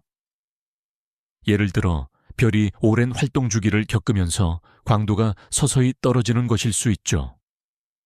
하지만 F형 별의 이러한 행동을 예측하는 모형은 현재 존재하지 않습니다. 더욱이 별의 스펙트럼 분석은 내부의 특이한 과정을 시사하는 어떤 이상 징후도 보여주지 않습니다. 만약 원인이 먼지라면 그 출처는 끊임없고 매우 생산적이어야 합니다. 혹시 우리는 행성 전체가 서서히 파괴되는 장면을 목격하고 있는 걸까요? 만약 행성이 별에 너무 가까이 다가가 소위 로슈 한계 내에 들어섰다면 별의 조성력이 행성의 조각들을 떼어내기 시작했을 겁니다. 이 과정은 오랜 기간 동안 궤도에 새로운 잔해와 먼지를 계속 공급했을 수 있습니다. 그러나 이 시나리오대로라면 가열된 먼지에서 나오는 강력한 적외선 방출이 동반되어야 하는데 우리는 그러한 방출을 관측하지 못하고 있습니다. 또 다른 가설은 우리를 다시 성간 구름으로 되돌립니다. 이것이 단순히 구름이 아니라 서로 다른 밀도를 가진 두 성간 물질 영역 사이의 경계라면 어떨까요? 그리고 타비의 별이 바로 지금 그 경계를 가로지르고 있는 중인 거죠. 이러한 설명은 매우 우아해 보이지만 너무나 큰 우연의 일치를 필요로 합니다. 왜 우리가 이렇게 면밀히 관찰하고 있는 이 별만이 유독 이 특별한 위치에 놓여 있는 걸까요? 최근에는 흥미롭지만 다소 추측에 의존하는 또 다른 아이디어가 등장했습니다. 타비의 별이 과거의 행성이 아닌 짝별을 집어삼켰다면 어떨까요? 별의 병합이라고 불리는 이러한 사건은 우주에서 실제로 일어납니다. 병합의 결과로 더 거대한 하나의 별이 형성되고 그 주변은 방출된 물질로 이루어진 원반에 둘러싸입니다. 시간이 지나면 별은 안정화되고 원반은 시거 적외선 영역에서 보이지 않게 될 수 있습니다. 어쩌면 장기적인 어두워짐은 그러한 고대 대격변의 오랜 잔재이며 갑작스러운 밝기 급감은 이 잔류 원반 내에 밀집된 덩어리들이 지나가면서 발생한 현상일 수 있다는 겁니다. 이 이론은 많은 부분을 설명할 수 있지만 이 역시 단지 가정일 뿐입니다. 현재 과학계는 이 장기적인 어두워짐의 원인에 대해 통일된 의견을 갖고 있지 못합니다. 이 현상은 이 놀라운 시스템에 대한 우리의 이해에 있어 가장 큰 미스터리로 남아 있습니다. 이제 택비의 별, 택비스 스타에 대해 우리가 알고 있는 것과 알지 못하는 모든 것을 한데 모아 중간 결산을 해볼 시간입니다. 확실히 아는 것은 무엇일까요? 첫째, 이 별은 실제로 두 가지 유형의 이상 현상을 보인다는 것입니다. 빠르고 불규칙하며 매우 깊은 밝기 저하와 느리게 수백 년 동안 지속되는 장기적인 밝기 감소입니다. 둘째, 적어도 빠른 밝기 저하 현상은 별 앞을 가로지르는 먼지 구름 때문에 발생한다는 사실을 알고 있습니다. 이는 별이 어두워지는 동안 색상 변화를 분석함으로써 확인되었습니다. 셋째, 이 먼지가 다양한 크기의 입자로 이루어져 있다는 것을 압니다. 푸른빛을 산란시키는 매우 미세한 먼지가 있는가 하면 모든 색상을 균일하게 차단하는 더 큰 입자들도 존재합니다. 넷째, 이 별 주변에 상당한 양의 따뜻한 먼지가 없다는 것입니다. 이는 젊은 원시, 행성계 원반이나 최근에 행성 충돌이 일어났다는 시나리오를 배제합니다. 다섯째, 이 별에게는 멀리 떨어진 동반성인 적색 외성이 있다는 것을 확인했습니다. 이제 우리가 알지 못하는 부분에 대해 이야기해 보겠습니다. 가장 핵심적인 질문은 바로 이 먼지의 근원이 무엇이냐는 것입니다. 현재 존재하는 어떤 가설, 예를 들어 해성무리, 행성의 파괴, 혹은 고대 별 병합의 잔해 같은 것들도 관측된 모든 사실을 모순 없이 완전히 설명할 수는 없습니다. 특히 수백 년에 걸친 장기적인 밝기 감소 현상은 설명하기 가장 어렵습니다. 우리는 이 먼지가 별 주위를 공전하는 궤도에 있는지 아니면 우리와 별 사이에 있는 성간 공간에 존재하는지 알지 못합니다. 대부분의 데이터는 별 주변 기원을 가리키지만 이 버전 역시 나름의 난관을 가지고 있습니다. 먼지 구름의 정확한 기하학과 역학도 파악하지 못하고 있습니다. 왜 이렇게 복잡한 구조를 가지는지, 그리고 왜 밝기 저하가 계절성처럼 발생하는 것일까요? 물론 가장 이국적인 가설들까지도 100% 배제할 수는 없습니다. 외계 문명의 메가 구조물 아이디어는 열이나 무선 신호가 감지되지 않아 가능성이 극히 낮아 보이지만, 일부 과학자들은 설득력 있는 자연적 설명이 나올 때까지 이를 완전히 무시해서는 안 된다고 주장합니다. 택비의 별은 과학이 작동하는 방식을 보여주는 완벽한 예시입니다. 과학이란 정해진 답들의 집합이 아니라 질문을 던지고 증거를 찾는 과정입니다. 이 별은 항성계가 어떻게 행동해야 하는지에 대한 우리의 기존 관념에 도전했고, 가장 대담하고 예상치 못한 아이디어를 고려하도록 만들었습니다. 이 연구는 계속될 것입니다. 그렇다면 과학자들은 타비의 별이 가진 미스터리를 풀기 위해 앞으로 어떤 조치들을 계획하고 있을까요? 핵심 방향은 단연코 지속적인 모니터링입니다. 크라우드 펀딩의 성공과 주요 대형 천문대들의 관심 덕분에 이 별은 현재 끊임없이 관측되고 있습니다. 별이 새롭게 어두워질 때마다 이는 더 많은 데이터를 수집할 수 있는 아주 귀중한 기회가 됩니다. 천문학자들은 이러한 감광 현상이 일어나는 동안 별빛을 분석하기 위해 더욱 정교한 도구들을 사용할 계획입니다. 그 중에서도 고해상도 분광학이 특히 중요합니다. 이 방법은 프리즘처럼 별빛을 구성 요소인 색상으로 분해하여 그 스펙트럼에서 어두운 흡수선을 포착하는 방식입니다. 먼지 구름이 별 앞을 지나갈 때 이 먼지와 관련된 가스는 스펙트럼에 고유한 지문을 남기게 됩니다.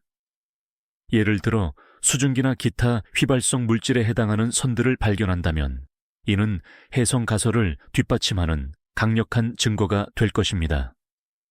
반대로 규산염이나 금속의 흔적을 찾는다면 이는 암석형 행성이나 소행성이 파괴되고 있음을 시사합니다. 또 다른 중요한 연구 방향은 편광 측정, 폴라리메트리입니다. 별에서 나오는 빛은 보통 편광되어 있지 않습니다. 즉, 전자기파가 모든 방향으로 진동하죠. 하지만 이 빛이 먼지, 입자에 의해 산란될 때 부분적으로 편광될 수 있습니다. 편광의 정도와 방향을 측정함으로써 우리는 먼지 입자의 모양, 크기, 방향에 대해 많은 정보를 얻을 수 있습니다. 이는 이 수수께끼의 구름에 대한 훨씬 정확한 모델을 구축하는 데 도움을 줄 것입니다. 물론 기술 문명 신호, 테크노 시그니처스, 탐색 작업도 계속될 것입니다. 가능성은 낮지만 세티 기관 및 기타 단체들은 정기적으로 타비의 별을 전파 및 광학 범위에서 청취하는 작업을 이어갈 것입니다. 부정적인 결과 역시 하나의 결과로 간주되지만 세기의 발견에 대한 희망은 항상 남아 있습니다. 그리고 마지막으로 과학자들은 타비의 별과 유사한 행동을 보이는 다른 별들을 계속해서 찾을 것입니다. 수일마다 전체 하늘을 스캔할 예정인 미래의 베라루빈 천문대와 같은 새로운 전천 탐사 망원경이 가동되면 우리는 이러한 종류의 천체 전체를 발견할 기회를 얻게 될 것입니다. 이들의 공통적인 특성을 연구함으로써 우리는 타비의 별이 그저 독특한 이상 현상인지 아니면 이전에 알려지지 않았던 새로운 종류의 천문 현상을 대표하는 존재인지를 이해할 수 있게 될 것입니다. 앞으로의 연구는 매우 흥미진진할 것으로 기대됩니다. 먼저 잠시 상상의 나래를 펼쳐서 타비의 별 타비스 스타로 탐사선을 보냈다고 가정해 봅시다. 물론 현재 기술 수준으로는 이 여정에 수만 년이 걸리겠지만 흥미로운 사고 실험인 것만은 분명합니다. 이 신비로운 성계에 다가갈 때 우리는 과연 무엇을 보게 될까요? 만약 해성 가설이 사실이라면 우리는 상상할 수 없는 규모의 광경을 목격할 것입니다. 수천 개의 얼음 덩어리가 거대하고 길게 늘어진 무리를 지어 안개 같은 코마쿠마 여우슈호에 둘러싸인 채 가스와 먼지 꼬리를 끌고 있는 모습일 겁니다. 이 덩어리들은 마치 강물처럼 궤도를 따라 흐를 것이며 가장 밀집된 부분에는 별 자체가 위치하여 주기적으로 지나가는 우주 빙산 뒤로 모습을 감출 것입니다. 이는 우주의 태초적 힘을 상기시키는 웅장하면서도 혼돈스러운 장관일 것입니다. 만약 행성 파괴 시나리오가 맞다면 그 광경은 완전히 다르고 훨씬 더 암울할 것입니다. 우리는 별 주위에 크고 작은 파편들이 고리 형태로 둘러싸고 있는 것을 보게 될 것입니다. 한때 행성 지각의 일부였던 거대한 소행성부터 아주 미세한 먼지에 이르기까지 말입니다. 그곳은 고대 비극의 기념비가 된 우주의 공동묘지나 다름없을 겁니다.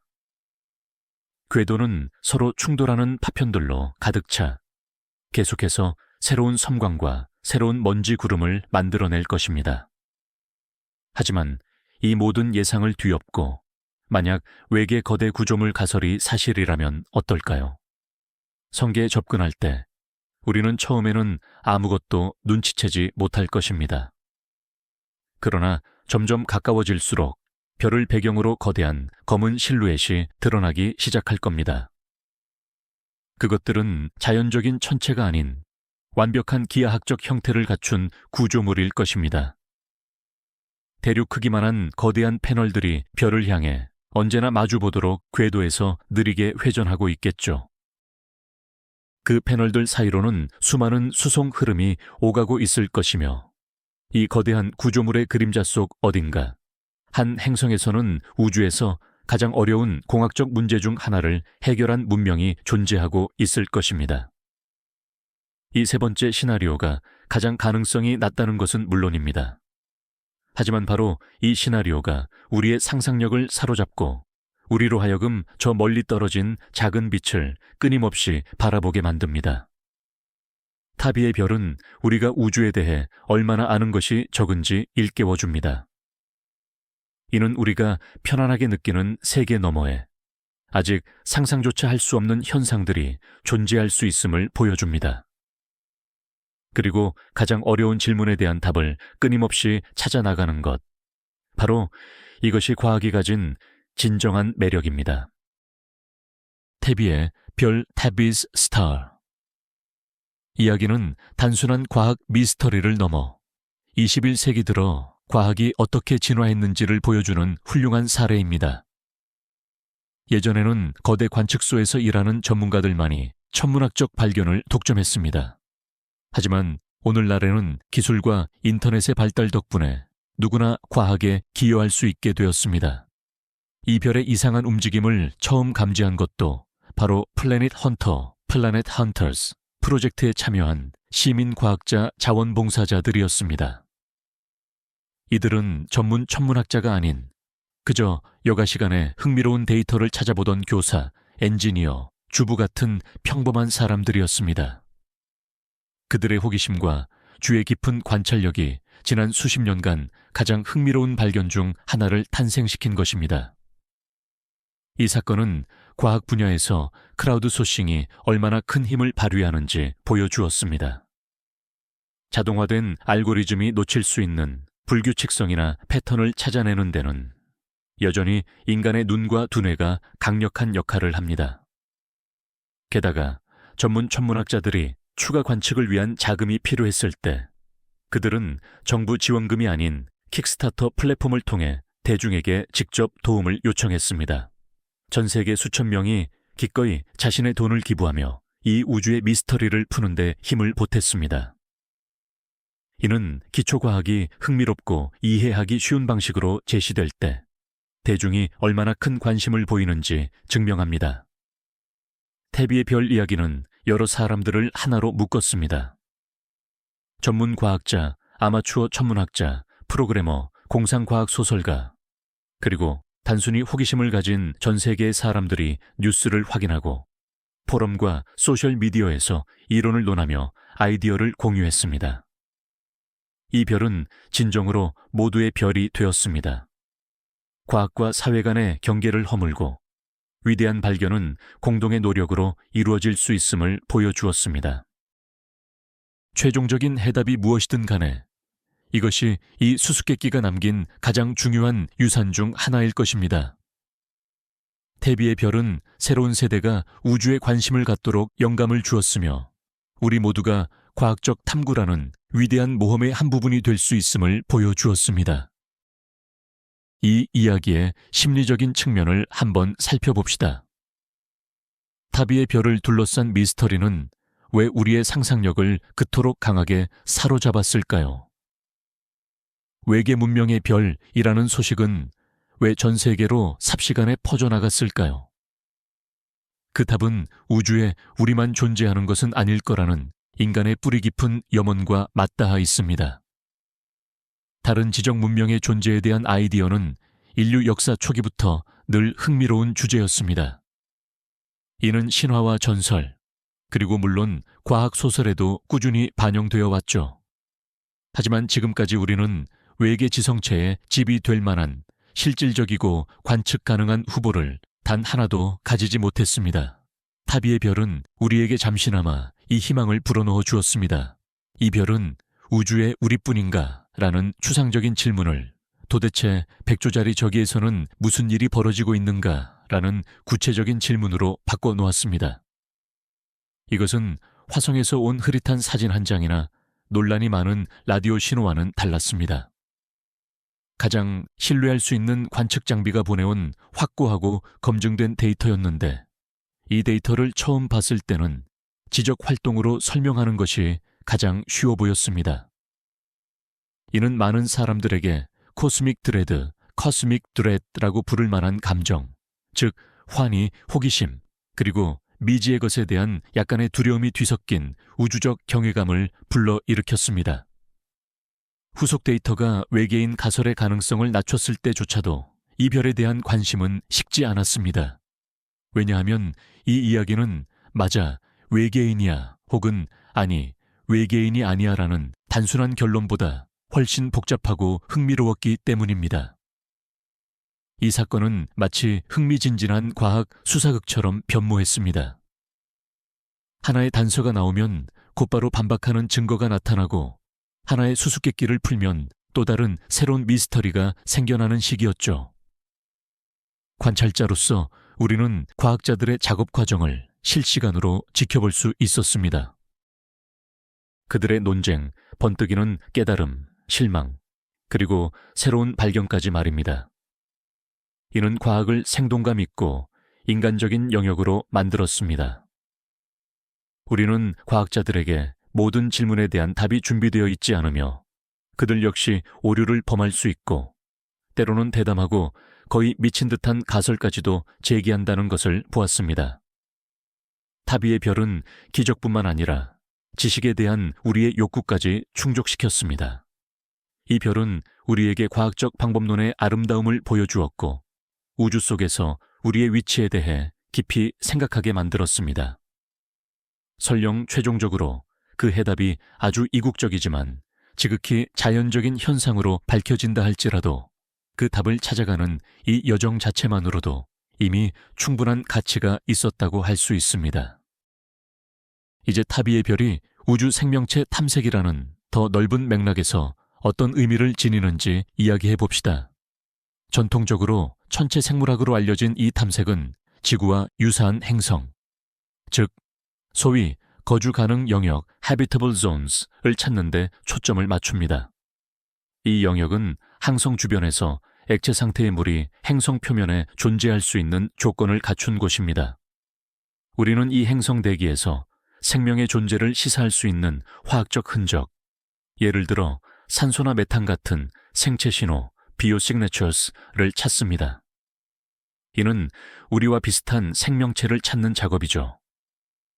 한편 세티 프로젝트는 기술 신호 (techno signatures), 인공적인 메시지일 수 있는 좁은 대역폭의 전파 신호나 레이저 펄스를 탐색합니다. 이는 자신들이 발견되기를 바라는 지적 생명체를 찾는 것입니다.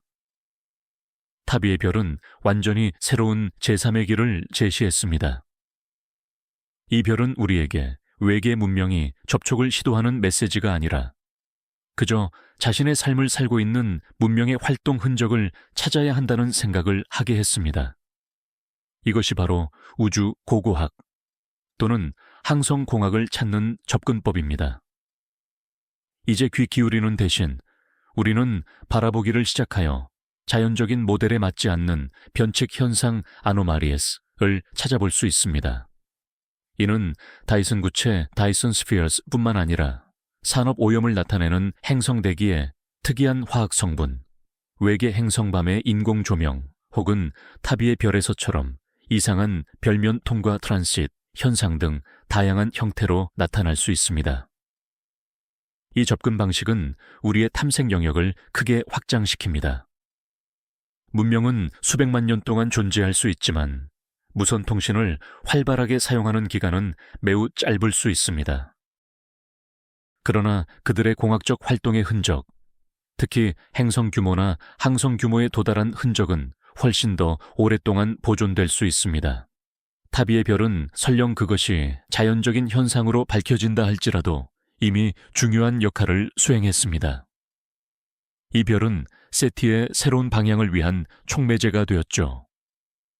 과학자들은 천문학 데이터에서 이러한 변칙 현상을 더욱 체계적으로 찾기 시작했습니다. 예를 들어 지난 70년 동안 하늘에서 나타나거나 사라진 물체를 찾는 것을 목표로 하는 Vanishing and Appearing Sources During a Century of Observations, VASCO와 같은 프로젝트가 시작되었습니다. 어쩌면 오래된 아카이브 속 어딘가에 아무도 눈치채지 못한 다른 불가능한 개체들이 숨어 있을지도 모릅니다. 따라서 이 멀고도 기묘한 별 덕분에 지적 생명체를 찾는 우리의 무기고는 더욱 풍부하고 다양해졌습니다. 타비의 별, 타비's star에 대해 이야기할 때 이 모든 드라마가 얼마나 엄청난 거리에서 펼쳐지고 있는지 이해하는 것이 중요합니다. 이 별은 우리에게서 약 1470 광년 떨어져 있습니다. 이는 우리가 오늘날 분석하는 빛이 지구상의 초기 중세 시대가 진행되던 때에 별을 떠났다는 의미입니다. 우리가 관측하는 모든 것은 과거의 유령, 즉 과거의 잔상인 셈이죠. 케플러 우주망원경이 2011년부터 2013년 사이에 기록했던 밝기 하락 사건들은 사실 서기 6세기에 발생했던 일입니다.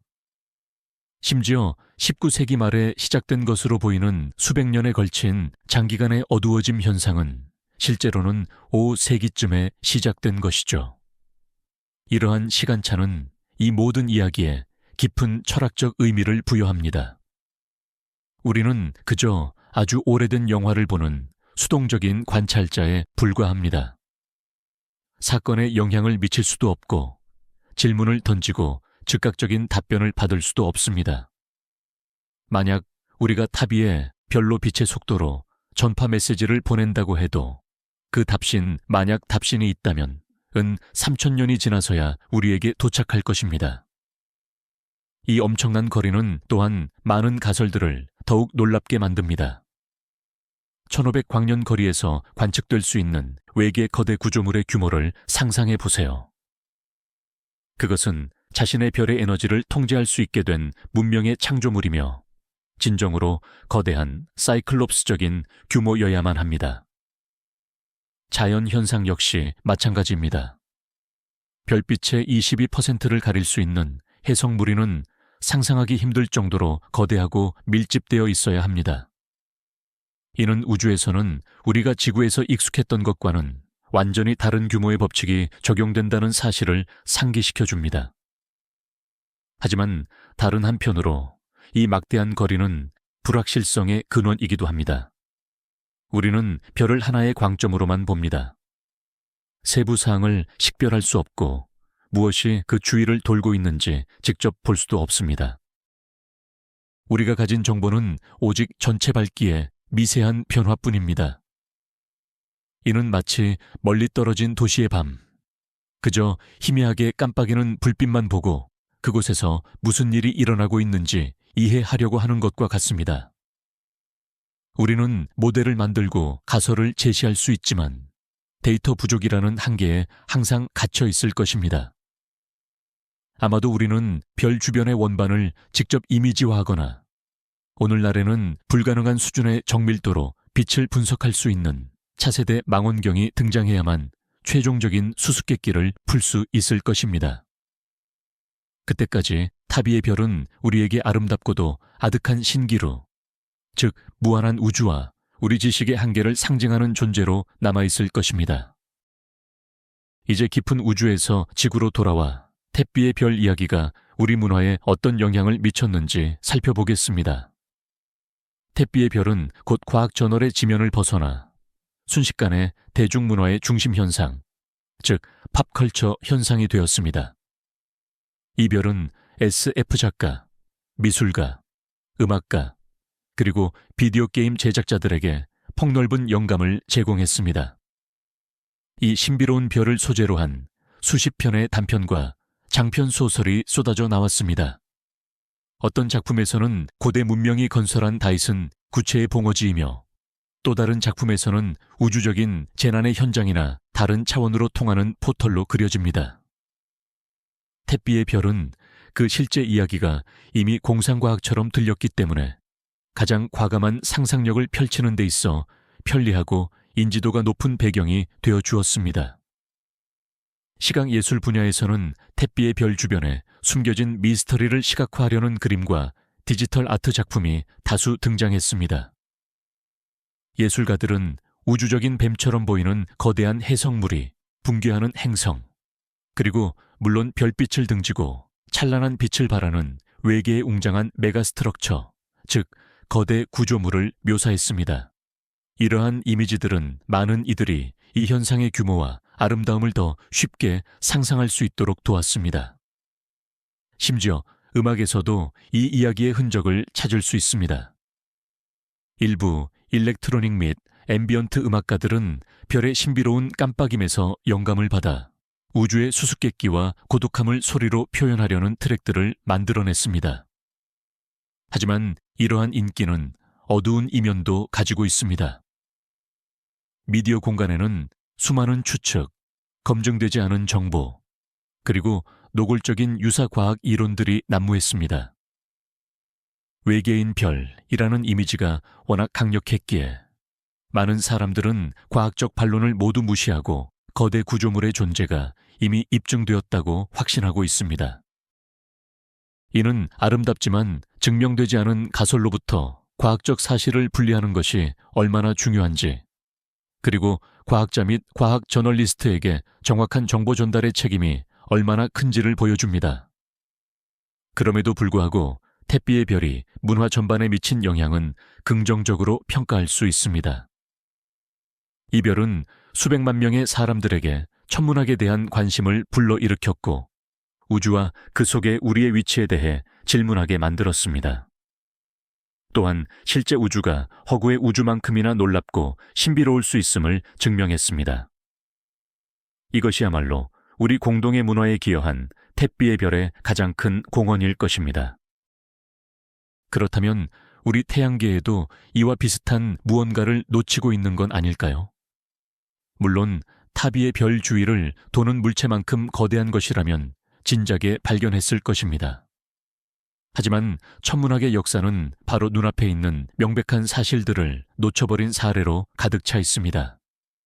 예를 들어 화성과 목성 사이에 있는 소행성대는 19세기 초에 이르러서야 발견되었습니다. 그전까지는 수백만 개의 돌덩이가 태양 주위를 돌고 있다는 사실을 아무도 짐작조차 하지 못했죠. 또한 태양계 가장 외곽에 존재하는 가상의 해성 저장소인 오르트 구름은 아직까지 직접 관측된 적이 없습니다. 우리는 장주기 해성의 궤도라는 간접적인 증거를 통해서만 그 존재를 짐작할 뿐입니다.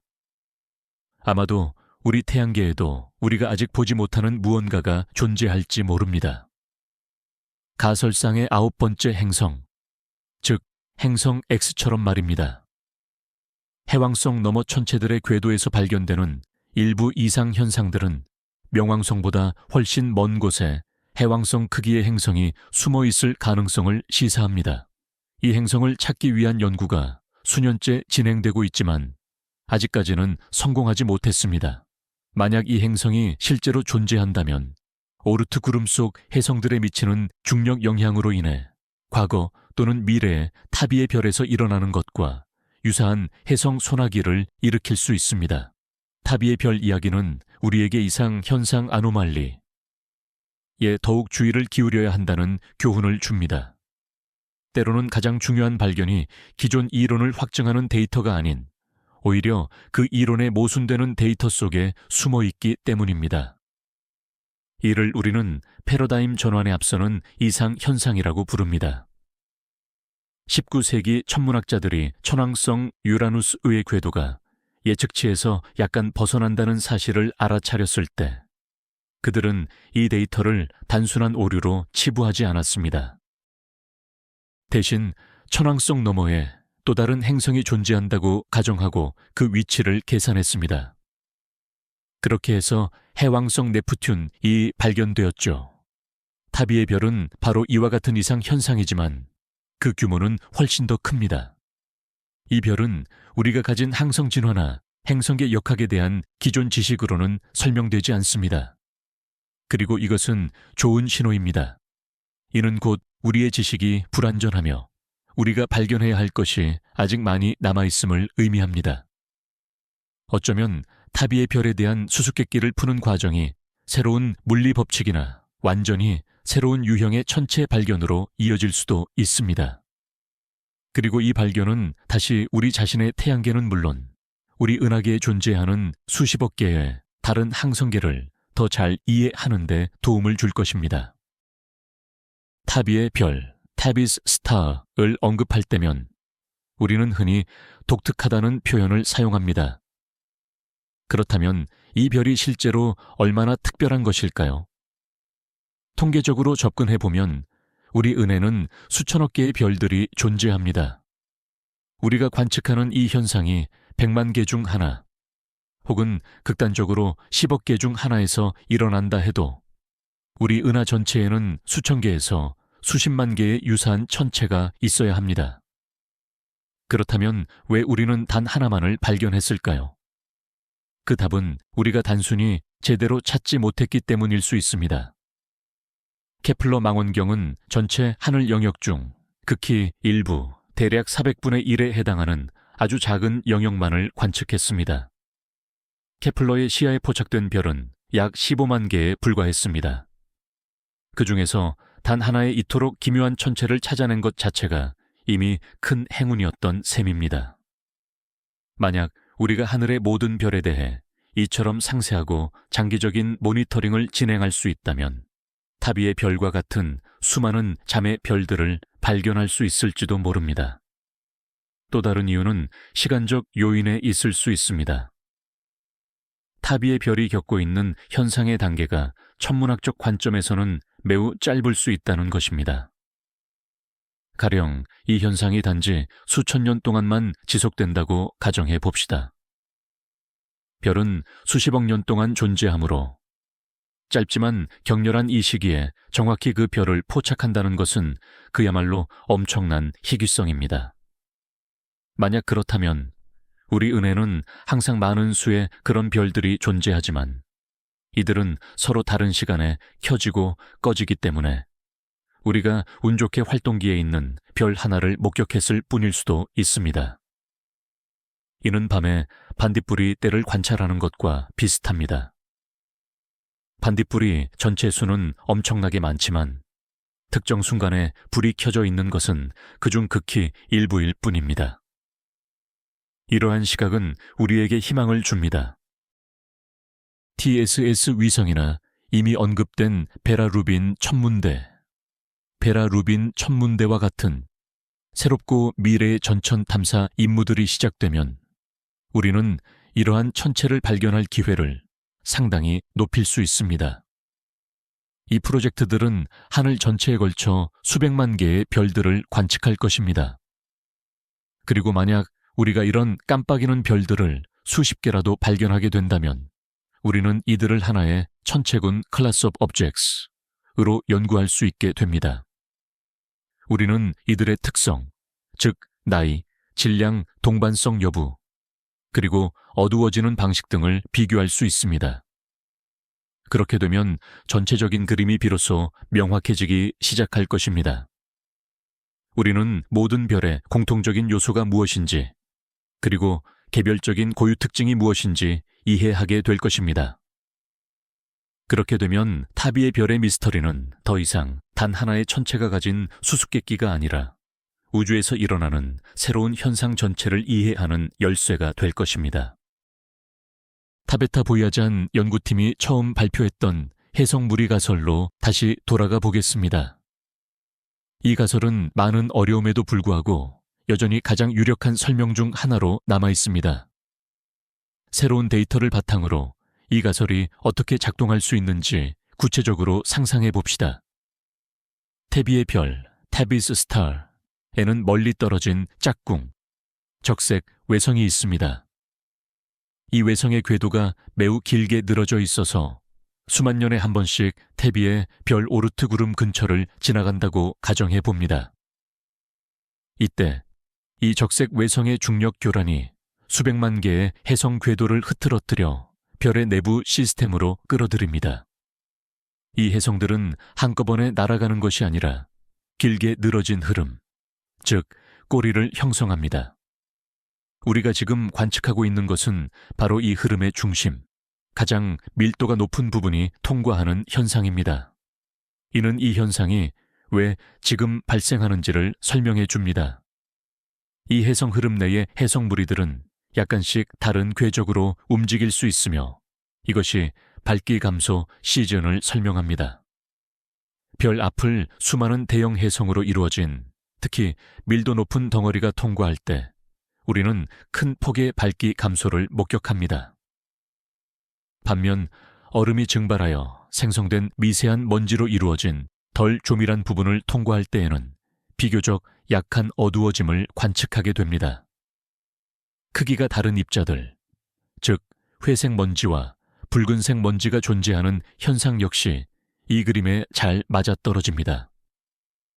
파괴되지 않은 커다란 해성 조각들은 회색 감광을 일으키고 표면에서 항성풍에 의해 흩날린 미세한 먼지 구름들은 붉은색 감광을 야기합니다. 그렇다면 장기적 밝기 감소는 어떻게 설명할까요? 이것이 가장 어려운 부분입니다. 아마도 이 거대한 해성 흐름의 선두 부분이 이미 이 시스템을 통과하며 흩어져 버렸을 것입니다. 그 결과 지금은 매우 희박하지만 거대한 먼지 구름이 형성되어 별을 사방에서 천천히 둘러싸고 있는 상태일 수 있습니다. 그리고 우리 역시 별과 함께 이 구름 속으로 점진적으로 진입하고 있으며 이것이 느리고 지속적인 밝기 감소 현상을 만들어낸다는 것입니다. 이 모델은 복잡하며 수많은 우연과 정확한 설정이 필요합니다. 하지만 다른 많은 가설들과 달리 이는 알려진 물리 법칙만을 사용해서 거의 모든 관측 사실을 질적으로 설명할 수 있습니다. 외계인이나 새로운 물리학을 필요로 하지 않습니다. 다만 우주에서는 때때로 매우 희귀하고 매우 거대하며 매우 혼란스러운 사건들이 발생한다는 사실을 인정해야 합니다. 그리고 우리는 운 좋게도 그중 하나를 목격하고 있는 것일지도 모릅니다. 타비의 별을 둘러싼 이야기는 흥미로운 철학적 질문을 던집니다. 우리가 우주를 응시할 때 우리는 과연 무엇을 찾고 있는 걸까요? 우리의 이론을 확증할 증거일까요? 우리와 닮은 새로운 세계일까요? 아니면 우리의 이해에 도전하고 우리가 알고 있던 모든 것을 재검토하게 만들 완전히 다른 무언가일까요? 타비의 별은 바로 이 마지막 범주에 속합니다. 이 별은 천문학에서의 블랙 스완입니다. 철학자 나심 탈레브가 도입한 이 용어는 예상치 못하게 발생하며 엄청난 파급력을 갖고 나중에 사람들이 소급적으로 설명하며 예측 가능한 것으로 만들려고 시도하는 사건을 뜻합니다. 타비의 별의 발견은 완전히 예상 밖이었습니다. 그 누구도 이런 종류의 천체 존재를 예측하지 못했죠. 과학에 미친 그 여파는 엄청납니다. 수십 개의 새로운 연구를 촉발했고 이상 징후를 찾는 방법론을 재검토하게 했으며 심지어 세티 분야에서 새로운 연구 방향을 만들어냈습니다. 그리고 지금 우리는 세 번째 단계, 즉 이 현상의 합리적인 설명을 찾아 우리의 세계관 속에 편입시키려는 단계에 있습니다. 이러한 블랙 스완이야말로 과학 발전의 진정한 원동력입니다. 그것들은 과학이 도금에 갇혀 경직되는 것을 막아줍니다. 또한 우주가 우리의 가장 대담한 모델보다 훨씬 풍요롭고 복잡하며 놀랍다는 사실을 상기시켜줍니다. 코페르니쿠스, 갈릴레이, 뉴턴, 아인슈타인. 이들 모두는 당대의 기존의 세계관으로는 설명할 수 없는 변칙 현상에 직면했고 이 현상들을 설명하려는 시도가 곧 과학혁명으로 이어졌습니다.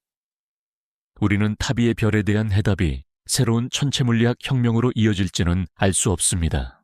어쩌면 그 설명이 생각보다 평범하거나 시시한 것으로 판명될 수도 있습니다.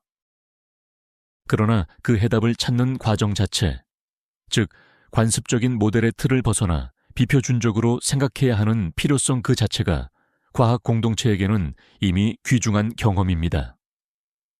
이 별은 우주 앞에서 우리가 얼마나 겸허해야 하는지를 가르쳐 줍니다. 수세기에 걸친 천문학적 관측에도 불구하고 우리는 여전히 우리를 난관에 빠뜨리는 무언가에 직면할 수 있다는 사실을 보여줍니다. 그리고 이것이야말로 아름다운 일입니다. 우주에 미스터리가 남아있는 한 인류에게는 탐구하고 별을 향해 계속 전진할 동기가 존재할 것이기 때문입니다. 타비의 별은 단순한 천체가 아닙니다. 그것은 우주가 우리에게 던진 도전장입니다. 그리고 우리가 그 도전에 어떻게 응답하느냐가 우리 자신에 대해 많은 것을 말해줄 것입니다. 자, 이제 우리가 알고 있는 우주에서 가장 신비로운 별을 향한 길고 긴 여정이 막을 내립니다. 이 여정은 평범하면서도 이상했던 한 아마추어 관측가가 포착한 그래프에서 시작되었습니다. 우리는 상상력을 자극하는 외계 문명의 메가 구조물 가설을 거쳐왔고 그 가설은 잠시나마 우리에게 기적을 믿게 만들었죠. 우리는 원시행성 원반부터 행성 간 충돌에 이르기까지 자연적인 이론들을 하나씩 신중하게 검토하고 기각했습니다. 거대한 해성 무리의 혼란 속으로 뛰어들었고 성간 먼지 구름 사이를 헤매기도 했지요. 새로운 관측이 이루어질 때마다 수수께끼는 더욱 깊어져만 갔습니다. 빠른 깜빡임뿐만 아니라 수십 년에 걸친 느린 어둠, 즉 영구적인 소광 현상까지 더해졌죠. 현재까지는 매우 특이한 궤도를 따라 공전하는, 아마도 해성에서 유래했을 가능성이 있는 먼지가 가장 유력한 범인으로 여겨집니다. 하지만 이는 입증되지 않은 가설 중 가장 그럴듯한 것일 뿐입니다. 그 어떤 가설도 이 별의 모든 이상한 점들을 확실하게 설명하지는 못합니다. 그리고 바로 여기에 이 별의 가장 큰 가치가 있습니다. 태비의 별은 완벽한 과학적 수수께끼인 것입니다. 이 수수께끼는 여전히 풀리지 않은 채로 남아 과학자들이 새로운 관측 방법을 개발하고 오래된 이론들을 재검토하며 무엇보다도 놀라움과 호기심을 가지고 하늘을 계속 바라보게 만듭니다. 이 별은 우주가 여전히 놀라움으로 가득 차 있으며 가장 믿기 힘든 발견들이 우리가 전혀 예상하지 못한 곳에서 우리를 기다릴 수 있다는 것을 보여주었습니다.